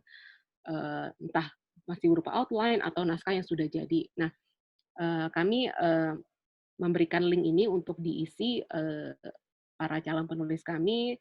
Di sini Bapak Ibu tinggal menuliskan nama, keunggulan buku dan deskripsi singkat naskahnya seperti apa. Nah, nanti ini link ini akan saya bagikan di chat nanti. Jadi kalau misalnya nih Bapak Ibu peserta sekarang sebenarnya udah, oh saya mau abis ini mau langsung ngirim naskah ke Raja Grafindo ya. Ya udah, walaupun masih nanti isi naskahnya masih ada yang mau dirapin dulu, tapi udah nggak sabaran ya udah isi link ini aja dulu ini. Ini buat database kami. Kalaupun belum naskahnya belum disertai, nanti kapan-kapan kami tagih gitu. Ini udah jadi atau belum gitu. Tapi ya nggak apa-apa, isi aja dulu. Ini mungkin sebagai langkah awal niatnya gitu. Ini bisa diwujudkan di sini. Nah, nanti kalau udah ada langkah awal ini kan untuk mudah-mudahan untuk step selanjutnya bisa lebih mudah, lebih termotivasi gitu. Nah, kalau udah nih tadi misalnya, udah nih saya udah mau ngajuin naskah ke Raja Grafindo. Nah, lalu naskah diapain sih sebenarnya gitu? Apa langsung dicetak? Apa langsung eh, langsung diterbitin begitu aja? Gimana gitu loh. Nah, ini eh, ketika naskah kami terima, itu kami dari tim editorial akan review dulu gitu. Ini dari segi konten seperti apa, dari bagaimana dari segi pasar begitu. Nah, kalau naskah diterima, nanti kami akan berikan kontrak atau surat perjanjian penerbitan. Nah, bisa juga naskah kami terima, tapi kami berikan syarat. Maksudnya berikan syarat misal gini, ini menurut kami naskah bagus, tapi kami lihat nih kayaknya perlu penambahan materi lagi, atau kayaknya perlu ada revisi gitu supaya lebih bagus naskahnya. Nah ini kami kembalikan ke penulis. Jika penulis oke, bisa dilanjutkan. Nah, kalau naskah yang sudah direvisi sesuai dengan rekomendasi kami itu sudah kami terima, baru kami berikan kontraknya, gitu. Nah, bisa juga naskah kami tolak dalam arti ini bukan berarti naskahnya nggak bagus juga, tapi dalam arti memang untuk saat ini belum sesuai dengan kualifikasi kami, gitu. Nah, ini kalau naskah yang kami tolak ini akan kami kembalikan kepada penulis. Ya kalau sekarang mungkin kan lewat email atau bukan hard copy lagi ya, bukan dikembalikan begitu, tapi kami informasikan juga kepada penulis bahwa untuk saat ini belum bisa kami terbitkan. Gitu. Nah, lalu kalau untuk naskah yang diterima terus bagaimana gitu. Nah, tadi saya sudah sampaikan kalau naskah yang sudah diterima itu kami akan berikan kontrak. Nah, kontraknya ini tentu kami berikan jika naskahnya sudah final. Dalam arti kadang kami dari tim editor itu menerima naskah ternyata ya ada juga yang masih berupa outline, baru daftar isi dan beberapa bab aja belum selesai. Atau ternyata penulisnya bilang, aduh Mbak ini naskah mau saya revisi lagi gitu. Jadi ya udah ini kami berikan waktu kepada penulis untuk menyelesaikan naskahnya. Nanti kalau sudah selesai, sudah benar-benar final, baru kami berikan surat perjanjian penerbitannya, gitu. Nah, lalu kalau sudah kami terima finalnya, kami masukkan ke jadwal terbit kami dan kami masukkan ke proses produksi. Nah, proses produksi itu apa aja sih? Gitu. Nah, itu ada di dalamnya itu ada editing, ada layout, ada proses koreksi juga oleh copy editor, ada pengajuan ISBN, dan ada pembuatan cover. Gitu. Nah, setelah proses ini selesai, ini naskahnya kami kembalikan ke penulis untuk dikoreksi akhir sebelum naik cetak. Nah, pada proses ini biasanya kami memberi kesempatan kepada penulis, karena kadang ada hal-hal yang setelah kami edit atau kami koreksi, ada yang kurang, ataupun ternyata kok ada data yang nggak matching nih Pak, kami tanyakan. Ataupun ternyata pas penulis koreksi, oh mau ada revisi lagi nih, misalnya kalau buku hukum ada peraturan yang berubah, ternyata ini mau direvisi lagi, gitu. Atau ternyata ini ada teori, ternyata ada lagi yang terbaru mau saya ganti Mbak gitu. Nah itu kami berikan kesempatan di saat koreksi akhir ini. Nah setelah penulis selesai melakukan koreksi akhir, dikirim kembali ke kami akan input koreksinya gitu.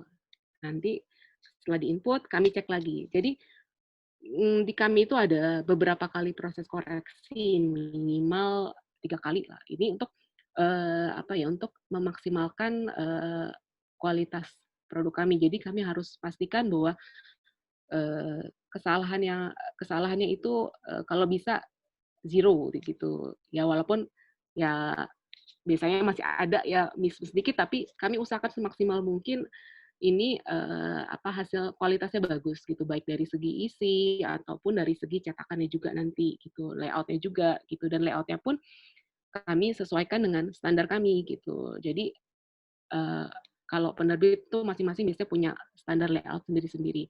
Nah ini yang membedakan penerbit dan percetakan. Jadi kalau Bapak Ibu mungkin masih mikir penerbit itu sama dengan percetakan ya, jadi buku naskah diterima langsung cetak begitu aja. Enggak. Mungkin kalau di percetakan begitu, naskah diterima, layout seadanya, udah jadi gitu. Nah kalau kami tidak, kami ada review dulu, lalu kalaupun sudah oke, kami masih edit lagi. Kami ini bukan edit segi konten, tapi lebih ke bahasa gitu. Dan lebih ke apakah ada kesalahan ketik gitu segala macam. Nah itu itulah yang membedakan penerbit dan percetakan gitu. Jadi ada beberapa kali proses koreksi yang harus dilalui gitu. Nah setelah koreksi dari penulis itu kami input dan kami koreksi kembali, baru kami masukkan ke tahap finishing. Jadi ini kayak pracetaknya. Jadi biasanya kami buat dummy dulu untuk memastikan bahwa nanti kualitas cetaknya seperti ini loh, oh ini bagus. Gitu. Nah kalau sudah semua selesai itu baru masuk ke percetakan. Gitu. Nah di proses saat proses percetakan ini biasanya kami dari tim promosi itu juga sudah menyiapkan entah itu flyer atau leaflet atau mungkin juga bukan sekedar ya semacam sounding atau woro-woro ke lewat media sosial kami. Oh ini loh buku-buku kami yang akan segera terbit gitu. Ya diharapkan mudah-mudahan buku belum jadi tapi udah ada pesanan gitu. Ini kami juga membuka layanan pre-order gitu. Ini biasanya lewat media sosial kami gitu. Nah, setelah buku jadi kami mulai promosi dalam arti promosi yang sifatnya langsung, yaitu ke kampus-kampus. Kalau ini untuk buku perguruan tinggi kami. Dan juga kami distribusi ke perwakilan kami. Kami ada 11 perwakilan hampir di seluruh Indonesia. Jadi kalau Bapak Ibu menerbitkan di tempat kami, itu insya Allah bukunya tersebar ke seluruh Indonesia gitu, secara nasional. Nah, juga ke toko-toko buku besar, masuk Gramedia dan segala macam. Nah, bagi penulis sendiri akan mendapatkan bukti terbit sebanyak 15 eksemplar. Tuh. Nah, itu saja sekilas yang bisa saya sampaikan Bapak Ibu mengenai apa yang harus disiapkan jika mau mengajukan naskah dan nanti proses penerbitannya seperti apa dan itu tadi sudah saya sampaikan. Nah, jika ada yang ingin ditanyakan, silakan. Saya terbuka, dan atau mungkin ada yang bertanya lebih detail nanti setelah acara, nanti bisa hubungi saya lewat email. Ini saya masukkan email saya di sini, begitu. Oke. Terima kasih, saya kembalikan ke Pak Hambali. Ya. Terima kasih Ibu Yayat Sri Aryati, luar biasa. Benar-benar membuat kita semua termotivasi untuk menulis. Dari chat ini beberapa saya lihat banyak yang bertanya berapa biaya untuk menerbitkan. Jadi sepengetahuan saya itu ada self publishing, mungkin itu yang dimaksud, jadi menerbitkan sendiri. Tapi kalau di Raja Grafindo bukan berapa biaya, justru dapat berapa biaya malah dari Raja Grafindo kalau menerbitkan. Tanya saja Pak Dr. Eko. Beliau sudah mengalir pasif income-nya pasti. Ini saya ingin tampilkan buku bestsellernya Pak Dr. Eko nih. Bentar. Sebelum kita memasuki sesi tanya jawab. Ya, benar Pak Dr. Eko ya, ini ya. Ya, saya menemukan ini, Psikologi Indonesia. Ya. Benar Pak Dokter ya. Ya. Baik, Bapak Ibu peserta BIMTEK yang saya hormati, kita masuk sesi tanya jawab. Saya kira karena waktunya terbatas ya. Ya mudah-mudahan kita berdoa dan mohon dukungan bisa ada BIMTEK yang berikutnya. Tapi ya jangan kemudian kita pekerjaannya BIMTEK. Pekerjaan kita menulis, jangan BIMTEK. Kita buka 2 penanya saja yang melalui audio, melalui video 2 penanya, 1 laki-laki, 1 perempuan. Nah biar imbang, soalnya ini narasumbernya laki-laki dan perempuan. Kalau enggak nanti kena ini perspektif gender ya. Gender itu kalau bahasa Inggris, kalau bahasa Jawa gender. Nanti bisa diprotes. Nah, jadi 1 laki-laki, 1 pria, 1 wanita. 1 laki-laki, 1 perempuan. Nanti kalau memang masih ada waktu, kita baca pertanyaan di chat.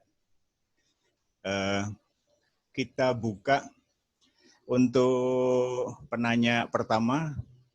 Siapa yang silahkan raise hand, dan tentu kalau yang tidak tertunjuk ya mohon maaf, mungkin lain waktu kita bisa ikuti lagi. Silahkan, monggo siapa? Boleh langsung di unmute mic-nya kalau memang saya pun tidak melihat ada yang raise hand. Atau Pak Bambang, Pak Bambang Sugeng?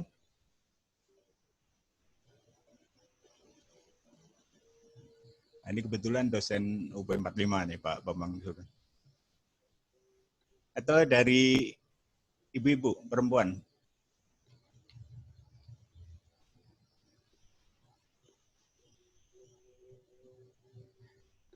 Ya, baik, karena tidak ada yang lisan, mungkin karena Anda ya. Baik, kita bacakan saja dari chat sambil nunggu nanti mungkin ada yang mau bertanya lisan. Dari chat ini ada banyak sekali pertanyaan Pak Dr. Eko dan Bu Yayat. Ya. Antara lain saya dari yang kepada Pak banyak. Ya, banyak sekali ini. Atau Pak ini, Coach Frizus mau tanya, monggo. Ya, mau nanya. Oh iya, boleh. Ya, ya boleh. Pak Goris ya. Ya, Pak Seran belakang. Ya. Biasanya panggil nama belakang aja Pak Hambali. Iya. Pak Seran. Pak Seran. Ya. Oke, ini yang dari kelompok laki-laki, kemudian yang dari Oh kelompok gitu perempuan. ya. Monggo. Ya, langsung aja Pak. Sebentar, yang dari perempuan mungkin biar nanti Oh langsung gitu ya. ya. Kalau enggak ada, boleh Pak. Ada Bapak. Eh, Ada Bapak. Mana? Siapa? Ya, saya mau tanya Bapak. Bu Aminah ya? Bapak. Dari iya Bapak. Bu Aminah, oke ya. Jadi oke. Bu Aminah duluan aja Pak. Bu Aminah Kenapa? duluan aja. Kenapa Ladies first. Pak Seran ngawal dari belakang begitu ya? Ya, ya. Baik ya, ibu-ibu yang di depan ya takut. Ya. Monggo Bu Aminah. Pertanyaannya Inge. pertama dikenalkan, pertanyaan singkat dan padat, jangan kemudian berpidato. Silakan. Inje, siap Bapak.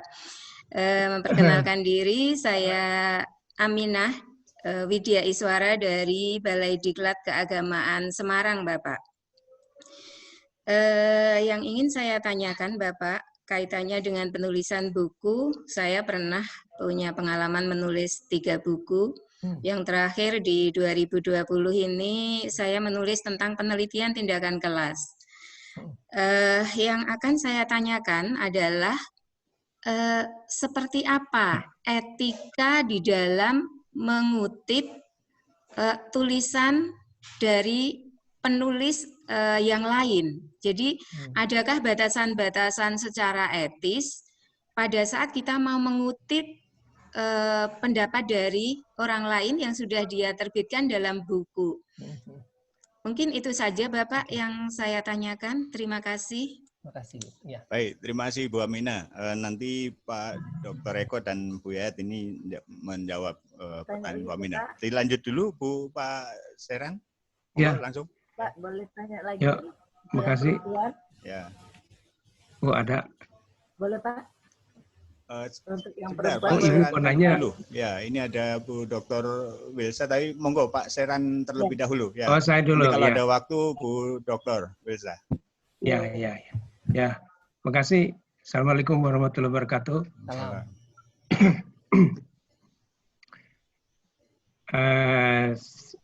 Pekerjaan saya dosen ya di FISIP Universitas Juanda Bogor dengan PT Raja Grafindo Persada sih sebenarnya kita sudah istilahnya sudah sohib ya, sudah sohib. Ya hari ini pengen ikutlah ya.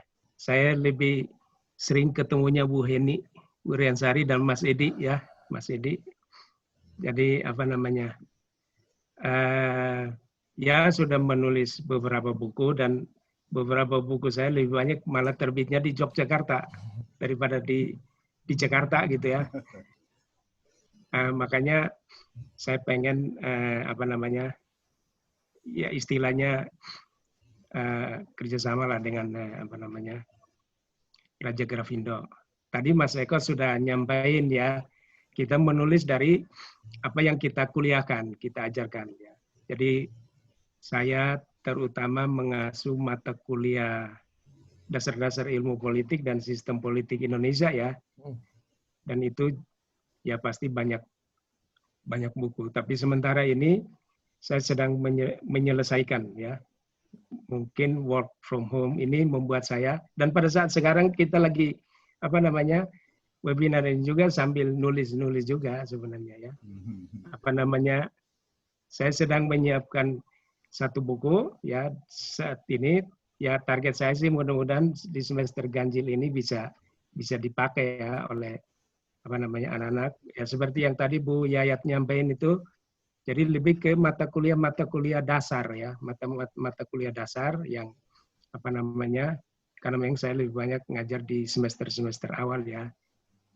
Saya sepakat dengan idenya apa namanya Pak Eko tadi, Mas Eko tadi, yaitu ide kita menulis harus ada dulu, lalu dibuat kerangkanya.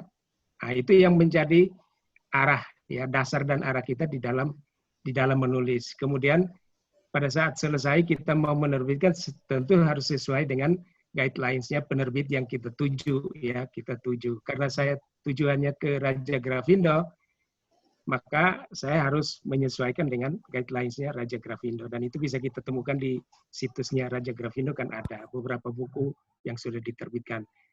Saya mau nanya ke Bu Yayat, misalnya bulan Juli ini saya mengajukan ya, bulan Juli ini saya mengajukan buku saya, kira-kira draft buku saya, kira-kira butuh berapa lama untuk mengedit dan seterusnya ya, untuk sehingga saya bisa memperkirakan secepatnya menyelesaikannya.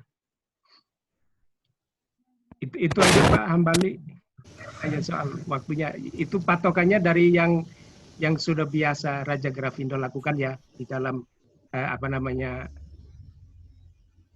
sebelum sampai pada final untuk cetak itu biasanya butuh berapa lama gitu ya dari yang selama ini dibuat, sehingga itu jadi patokan bagi saya untuk paling tidak kerjanya agak kerja Rodi lah Pak, dipercepat gitu ya. Yang tadi sudah disampaikan kerangkanya oleh Bu Yayat itu sudah saya ikutin semua seperti itu. Seperti itulah, tinggal ya nanti dilihat diajukan ke Raja Grafindonya.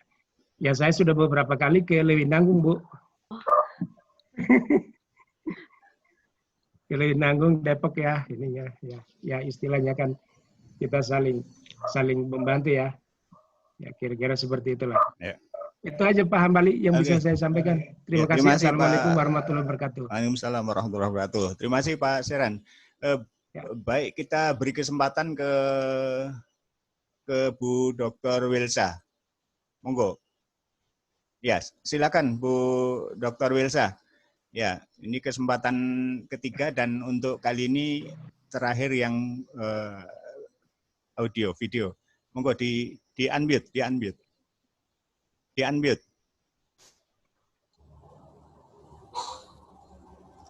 Di unmute, Bu. Suaranya enggak? Ya. Ya, oke. Terima kasih, Pak. Kesempatan yang diberikan kepada saya. Udah bisa dengar, Pak? Sudah, Pak? Ya, silakan. Oke. Nah, terima kasih kepada Pak Eko, terutama yang tadi saya dengar arahannya. Saya sudah lama kepingin niatnya membuat buku aja, tapi masih dalam intren ya, di dalam. Jadi belum di ISBN-kan, tapi sudah pernah buat. Nah, seperti itu. Untuk itu tadi terima kasih banyak, arahannya sudah banyak kali yang saya jumpai, saya temukan, jadi mempermudah saya. Untuk Ibu Yayat, saya pernah membuat buku hukum lingkungan, tetapi tidak ISBN. Langkah apa selain yang Ibu jelaskan tadi untuk bisa diterbitkan? Terus saya mau tahu juga berapa yang bisa kita ambil dari buku orang, misalnya 20%, jadi tidak termasuk turnitinnya nanti tidak begitu besar, bisa diterima atau bisa diterbitkan. Terus satu lagi, ke Bu Yayat juga, saya mohon emailnya Bu, saya pengen ada komunikasi di luar di ini Pak, dari yang acara kita hari ini.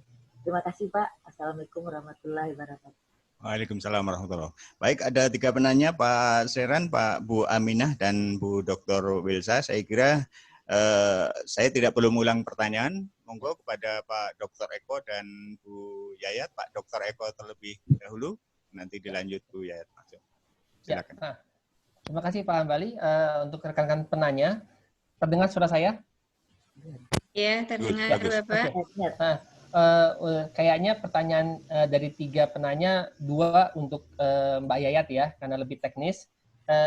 Yang pada saya kelihatannya adalah yang dari Bu Aminah, yaitu tentang etika menulis ya.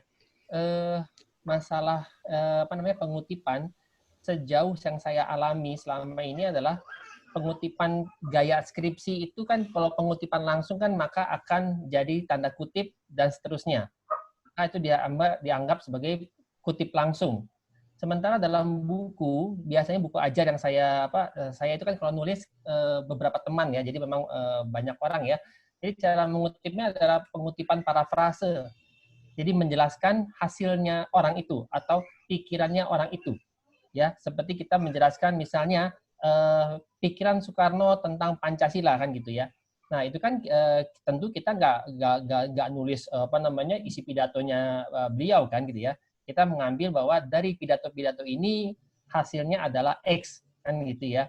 Jadi bahwa berapa persentase yang diambil ya itu karena buku ya, kita memparafrase biasanya, kita bercerita. Nah itu tadi kenapa saya katakan kalau memungkinkan ibu merekam saat kuliah. Itu ada keunggulannya, yaitu berarti ibu menjelaskan sebagaimana yang ibu ingin terangkan. Jadi itu itu insya Allah itu bahasanya ibu, bukan bahasanya yang dikutip. Ya, nah itu akan membuat kita terhindar dari istilahnya plagiat ya, plagiarisme gitu ya. Itu tidak terjadi. Ya. Tapi ada harga tertentu yang bisa kita masih tolerirkan, ada tahun itu dalam kurung tahun segini kan ya. Misalnya Hambali 2020. Kan artinya kita jujur mengatakan bahwa kita mengambil dari bukunya Hambali kan. Nah, itu juga sudah pengakuan kan. Itu sudah kejujuran. Gitu. Asal jangan sampai nanti pas kena satu paragraf misalnya gitu ya, ambil dari Pak Hambali mergokin gitu ya, diomelin kan gitu ya. Kok ambil satu paragraf dari punya saya gitu ya. Itu pasti diomelin gitu ya. Gitu. Jadi parafrase ya. Dan parafrase ini hanya mungkin tumbuh jika kita banyak baca buku dan kita banyak mengolahnya menjadi kalimat. Jadi memang ini lingkar kerjanya begitu. Banyak baca buku berarti banyak hasanah kosakata. Banyak kosakata, kemudian bisa bikin frame. Kalau udah bisa bikin frame, maka ketika dimasukin gambar tertentu, kita tahu dia tidak akan melampaui frame kita. Itu aja prinsipnya. Jadi etikanya saya adalah dari batasnya diri saya sendiri. Jadi saya hanya mengutip itu sebatas ide dia, saya jelaskan. Ya, kecuali data angka ya, misalnya ditemukan 20.000 orang kena COVID, itu kan data ya, itu nggak bisa diapa-apain gitu ya, udah gitu. Tapi kalau misalnya 20.000 orang ada yang sakitnya ini menderita depresi adalah, nah itu kan kita kasih tahu, depresi itu dari menurut si Anu begini, gitu ya. Tapi angka 20.000 orang kena COVID itu fakta, gitu. Saya kira itu Bu Aminah. Jadi etikanya adalah ya memang kita ngerem dulu. Kita sebatas mengutip untuk menjelaskan. Gitu. Terima kasih, Bu.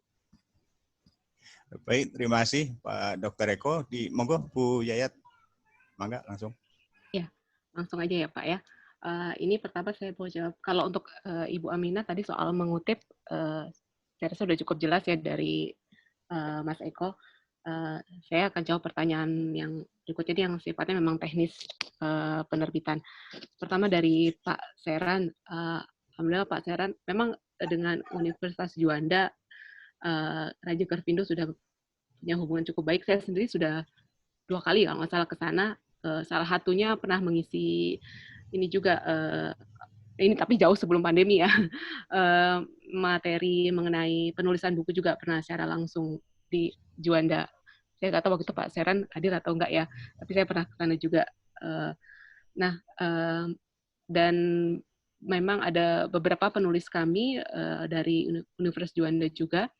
Jadi gini, tadi Pak Seran menanyakan mengenai jangka waktu proses penerbitannya ya Pak ya. Jadi gini, kalau naskah yang tadi pertama kan kami review dulu. Biasanya kami mematok waktu untuk review naskah yang masuk itu sekitar 2-3 minggu gitu loh. Nah, setelah review itu misalnya hasil diterima. Nah, kalau diterima itu berarti kami terbitkan secara reguler.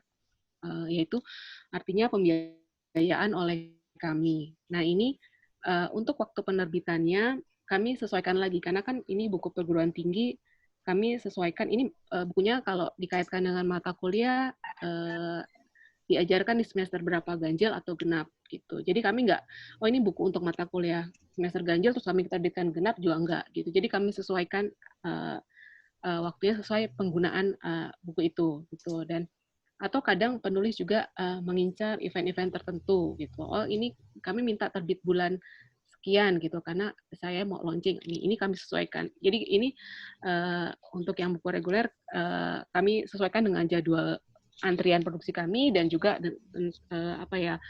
kesesuaian penggunaan mata kuliahnya. Nah, tapi kalau untuk misalnya gini, ada juga naskah yang tidak belum lolos reguler. Artinya yang tadi saya bilang ini naskah bukannya tidak bagus, tapi belum sesuai dengan kualifikasi standar kami. Ini kami memang tidak serta-merta tolak begitu aja. Kami tawarkan beberapa opsi kerjasama lainnya selain kerjasama reguler. Ini juga kami tawarkan kepada penulis-penulis dari Universitas Juanda. Jadi ini pernah saya sampaikan juga waktu saya isi presentasi di sana. Jadi untuk naskah yang belum lolos reguler, kami tawarkan misalnya ini naskah kalau mau dicetak secara sesuai kebutuhan internal penulis juga itu bisa gitu. Jadi atau mungkin ada pihak yang ingin sponsori, ini kami terbuka juga kerjasama seperti itu. Jadi ini pembiayaan memang bukan dari kami, tapi bisa dari penulis atau dari lembaga atau institusi yang mensponsori untuk pencetakan buku ini. Ini kami juga terbuka untuk kerjasama seperti ini. Nah, kalau untuk buku-buku yang seperti ini, yang untuk kerjasama print on demand atau co-publishing ini, kami tentunya waktu penerbitannya kami sesuaikan dengan kebutuhan penulis. Gitu. Tapi tentu yang masuk akal, nggak berarti, oh ini saya biayai tapi 2 minggu harus jadi, ya nggak juga gitu. Karena balik lagi tetap ini walaupun misalnya pembiayaan oleh penulis atau lembaga sponsor, ini membawa logo Raja Wali atau logo dari Raja Grafindo Persada. Jadi ini kualitasnya juga harus kami maksimal, harus sama dengan buku-buku yang reguler kami yang kami biayai gitu. Prosesnya pun sama, artinya tetap melalui proses editing, proses layout yang sesuai standar kami, dan ada covernya juga kami buatkan, dan kami juga ajukan ISBN-nya. Jadi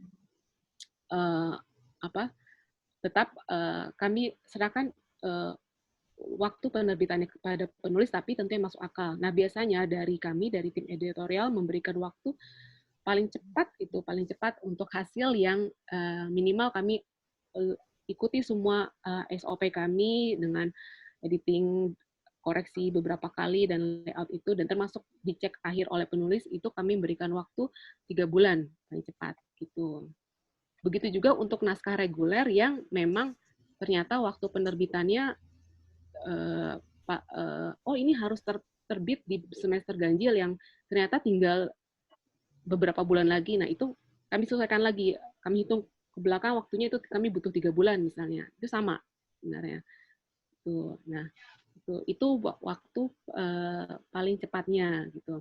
Tapi memang kadang ada penulis yang ibaratnya kekeh gitu. Oh, saya ini harus terbit.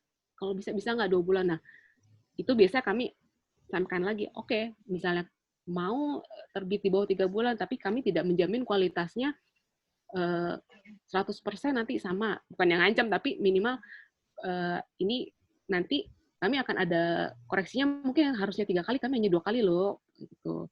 Nah, itu akan ada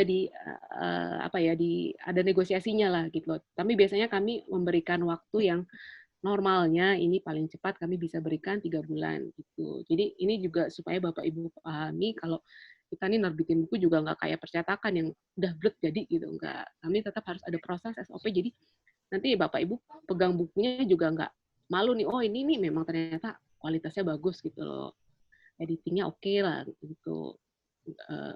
Mudah-mudahan nggak ada typo, dan ini cetakannya juga bagus gitu. Ini itu masalah waktu. Lalu tadi pertanyaan dari Ibu Wilsa ya, Bu Wilsa mengenai masalah Ibu udah penerbitin buku tapi belum ada ISBN. Ya. Lalu bagaimana? Nah, misalnya Ibu mau, ini mungkin maksudnya Ibu pengen diterbitkan menjadi buku yang ber-ISBN ya, Bu ya? Berarti Ibu harus ajukan ulang ke penerbit, ibaratnya penerbit yang anggota IKAPI misalnya, yang memang sudah terdaftar gitu ya. Contohnya mungkin yang nggak jauh-jauh ke Raja Grafindo misalnya gitu. Insya Allah buku-buku yang kami terbitkan pasti akan kami ajukan ISBN-nya, kami buatkan ISBN-nya gitu. Jadi ini seperti kayak proses ulang lagi. Jadi Ibu ajukan ke penerbit naskahnya. Kalau memang Ibu udah pernah terbitkan, berarti kan naskahnya sudah jadi nih. gitu. Kalau memang nggak ada revisi, misalnya nggak ada peraturan baru atau menurut Ibu ini udah oke lah gitu. Ya Ibu kirimkan aja ke penerbit gitu. Lalu tadi pertanyaan keduanya itu maksudnya berkaitan dengan referensi ya Bu atau apa Ibu tadi ya? Saya kurang jelas. Ya, referensinya gimana atau bersangkut paut Berapa dengan persen buku lagi yang bisa diambil? berapa persen, nah gitu. Referensinya berapa persen?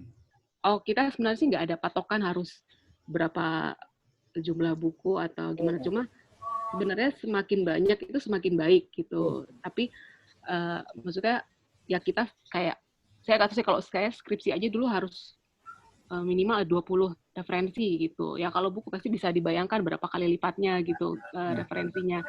Dan yang terpenting itu referensinya kalau bisa saya sarankan kalau ada yang terbaru cari referensi yang terbaru gitu. Dan kalau mengambil dari internet cari yang dari sumber utama. Walaupun misalnya ambil dari Wikipedia atau blog itu cari ini karena kalau Wikipedia atau blog itu kan biasanya juga ngambil dari tulisan orang lain gitu. Itu cari dia tulisannya dari mana. Dan nah, ambil dari tulisan utamanya itu. Dan misalnya dari jurnal internasional pun dari internet jangan lupa masukkan linknya secara lengkap dan tanggal aksesnya. Ini yang sering banget jadi kelupaan para penulis nih menyantumkan sumbernya. Linknya kadang cuma dituliskan depannya aja tapi tidak link lengkap ataupun hanya tidak ada tanggal aksesnya gitu. Nah, nggak hanya dari kutipan aja tapi kalau gambar yang masalah sumber ini. Jadi nggak hanya kutipan aja yang harus cantumkan sumbernya, tapi kayak gambar atau tabel yang pokoknya sumber apapun yang diambil dari luar itu harus cantumkan sumbernya. Ya, mudah-mudahan cukup jelas ya Ibu Wilsa. Ya. Nanti Ibu nanti kalau misalnya ingin bertanya lebih lanjut, nanti saya dituliskan di chat sini alamat email saya. Gitu. Terima kasih Bu. Ya, terima kasih Bu Yayat. Ini untuk pertanyaan dari chat kita ambil dua biar adil. Satu pertanyaan untuk Pak Dr. Eko, yang satu pertanyaan untuk Bu Yayat. Tentu tidak bisa memuaskan semua pihak. Kalau dibacakan semua pertanyaan mungkin sampai besok pagi belum selesai. Nah ini kita ambil dua karena pertanyaan ini saya kira lebih teknis dan sangat inti gitu. Kepada mungkin ini Bu Yayat terlebih dahulu ya, dari pertanyaan dari Pak Samsul Ma'arif. Izin bertanya apakah ada batasan atau kriteria khusus untuk buku referensi, buku ajar atau monograf? Misal jumlah halaman, tata penulisan dan lain sebagainya. Jadi ada batasan atau kriteria khusus buku referensi, buku ajar atau monograf. Ini saya kira Bu Yayat. Kemudian pertanyaan untuk Pak Eko dari Humairo Saidah. Izin bertanya Pak Dr. Eko, bagaimana tipsnya agar penerbit tertarik? Nah, ini menerbitkan buku yang secara judul sudah sangat umum, misalnya fisika untuk universitas, karena buku serupa sudah sangat banyak di pasaran. Nah, monggo Bu Yayat terlebih dahulu dibalik. Monggo Bu Yayat, mangga. Ya, mengenai kriteria atau batasan naskah yang kami terbitkan ya, Pak Syamsul tadi yang nggak salah namanya. Tapi saya perlu garis bawahi kalau monograf kami tidak terbitkan ya, kami yang terbitkan buku itu bisa buku teks atau buku ajar yang bisa dijadikan referensi untuk atau buku pendamping mata kuliah. Nah, kalau untuk batasan secara halaman ya, kami biasanya bukan menargetkan ya, tapi yang kami sampaikan kepada penulis misalnya ini kalau bisa itu minimal 200 halaman gitu. Tapi dan kalau ya kadang memang banyak yang kami terima ini naskahnya masih 150, 130. Ini sebenarnya lebih ke apa ya? Kalau nanti ini jadi buku, kalau misalnya di bawah 200 itu kekecilan itu ya nanti kalau ditaruh di Gramedia cuma biasanya kan naruhnya punggungnya aja nih. Kita kalau nggak kebaca itu judulnya apa. Ya, begitu. Jadi kami memang menargetkan biasanya kalau misalnya naskah kami terima masih di bawah 200, biasanya kami sarankan untuk ditambahkan lagi, entah itu mungkin materinya perbanyak ataupun bisa ditambahkan dengan contoh kasus atau contoh lainnya begitu. Nah, itu kalau mengenai batas. Kalau isi kami tidak ini ya, tidak kalau misalnya kalau buku ajar tentunya harus sesuai dengan silabus gitu. Kalau buku teks itu tidak 100% sama dengan silabus dan biasanya ada pendalaman materi. Nah, biasanya kami kalau kami baca naskah itu ternyata kami lihat, oh ini kayaknya perlu ditambahin materi A, D, itu akan kami sampaikan kepada penulis. Jadi maksudnya kalau Bapak Ibu mau mengirimkan naskah nih, ya udah rasa udah yakin, kirimkan aja dulu gitu naskahnya gitu. Dan toh nanti tetap kita ada proses diskusi dengan editor gitu mengenai masalah materi ataupun masalah judul misalnya. Jadi kalau nunggu sampai sempurna apa gitu kayaknya nggak akan jadi itu naskahnya. Tapi kalau Bapak Ibu ngerasain, oh ini udah cukup nih, atau nggak jauh-jauh seperti tadi yang Mas Eko sampaikan, udah sesuai dengan silabus yang Bapak Ibu gunakan untuk mengajar, ya udah kirim aja dulu. Nanti kalau misalnya ternyata dari penerbit merasa, oh ini perlu ditambahkan contoh atau apa, nanti akan kami sampaikan. Jadi ada diskusinya lah, gitu. Itu Pak Hambali yang bisa saya jawab. Baik, terima kasih. Luar biasa. Monggo Pak Eko langsung. Ya, terima kasih Pak Hambali, terima kasih Mbak Yayat. Gini, ini yang saya lakukan. Jadi ketika saya membuat silabusnya saya tidak perkenankan diri saya untuk membuat silabus itu cuma jadi lembaran jepretan kertas. Saya harus membuatnya itu menjadi buku sendiri. Karena dengan jadi buku ini maka saya merasa berhutang untuk membuatnya jadi buku. Nah, gitu. Jadi itu menyemangati saya. Nah, untuk tadi soal membuat mata ajar, ya ini ada silabus kan, ya. Ikuti ini. Ya, kita ikuti tatap mukanya, maka kita akan dapat bab-babnya. Itu yang ini buat penyemangat ya, gitu ya. Ini buat penyemangat dulu buat teman-teman semua. Nah, kemudian untuk Bu Humairah tentang reputasi membuat buku itu tadi saya lupa, tapi saya kira gini, untuk bisa dilirik oleh penerbit ya, untuk bisa dilihat oleh penerbit itu mau tidak mau menurut saya sebagai pengalaman saya adalah reputasi. Reputasi itu dari mana? Saat ini reputasi yang paling bisa dapat kita lihat adalah di Google Scholar. Seberapa orang ini telah menghasilkan banyak karya atau banyak tulisan. Nah, dengan Google Scholar itu penerbit itu kan bisa melihat kita sampai di mana. Ya, ini dengan Google Scholar kita bisa melihat diri kita itu secara objektif, ya. Tapi secara subjektif penilaian reputasi juga terkait dengan universitas. Apakah universitas itu memang senang sama bukan senang ya, artinya gini, dilihat bahwa dia berpotensi untuk dapat menghasilkan karya. Nah, kalau dia bisa, dia pasti akan didukung oleh universitas. Ya, jadi buat Bu Humairah reputasi. Jawaban kuncinya adalah untuk bisa dilirik pertama kali ada reputasi diri, dan kemudian adalah bikin buku itu mau judulnya sama nggak masalah. Judul buku psikologi sosial itu jumlahnya ratusan di dunia, ya. Kita pakai judul yang sama, tapi pas penulisnya berbeda, itu rasanya beda. Jadi pede aja Bu, nggak akan ada orang yang sama plek-plek kecuali dia plagiat. Jadi kalau Ibu pasti rasa fisikanya nggak sama dengan rasa fisikanya saya, misalnya. Menjelaskan Newton untuk membuat rumus Newton, mungkin saya akan lebih bercerita banyak tentang Newton yang ketiban apel daripada rumusnya. Karena kita masing-masing beda, Bu. Tapi tetap aja menceritakan Newton juga kan, ya, rumus fisikanya. Jadi tiap orang tidak akan pernah sama kalau dia bikin sendiri.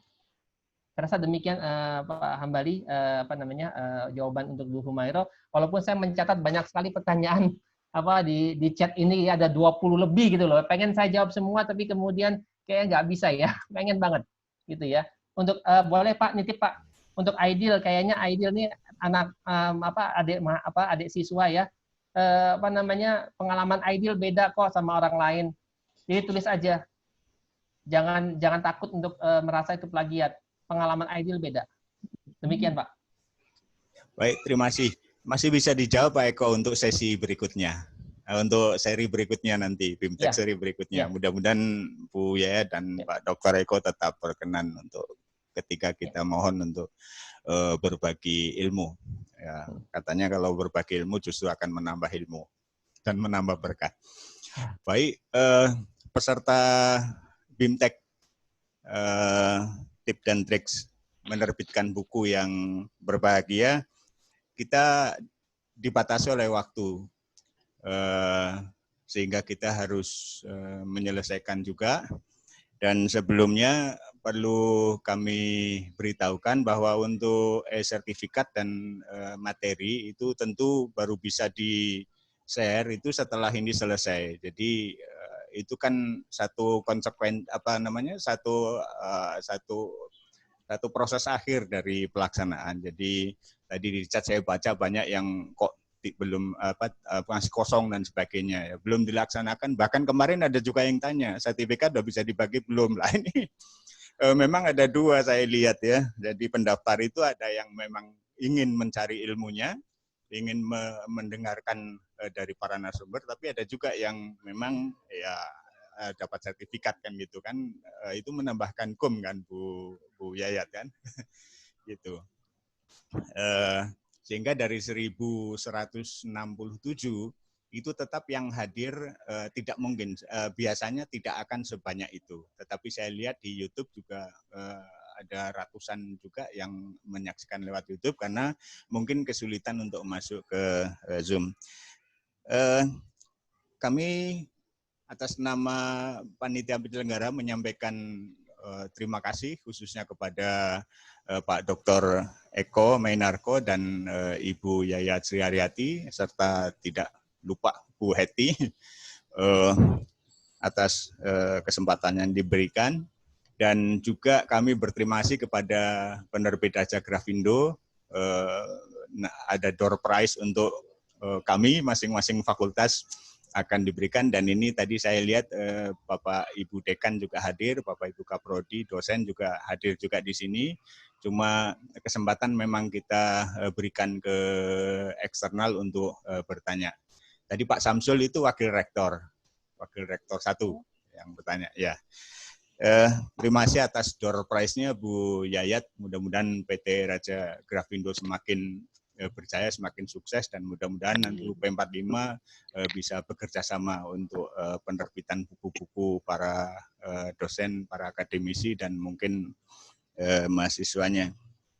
Terima kasih juga kepada para peserta yang luar biasa sambutannya atas penyelenggaraan BIMTEK ini. Mudah-mudahan dalam kesempatan lain kita bisa bertemu kembali dalam seminar online atau seminar offline, BIMTEK online maupun BIMTEK offline. Saya kira kita tidak perlu membatasi. Dan sekali lagi terima kasih. Kami mohon maaf kalau ada hal-hal yang mungkin kurang berkenan. Dan kepada selanjutnya saya serahkan kepada operator. Saya atas nama pribadi sebagai moderator mohon maaf dan terima kasih. Assalamualaikum warahmatullahi wabarakatuh. Terima kasih Pak Eko, Pak Bu Yayat.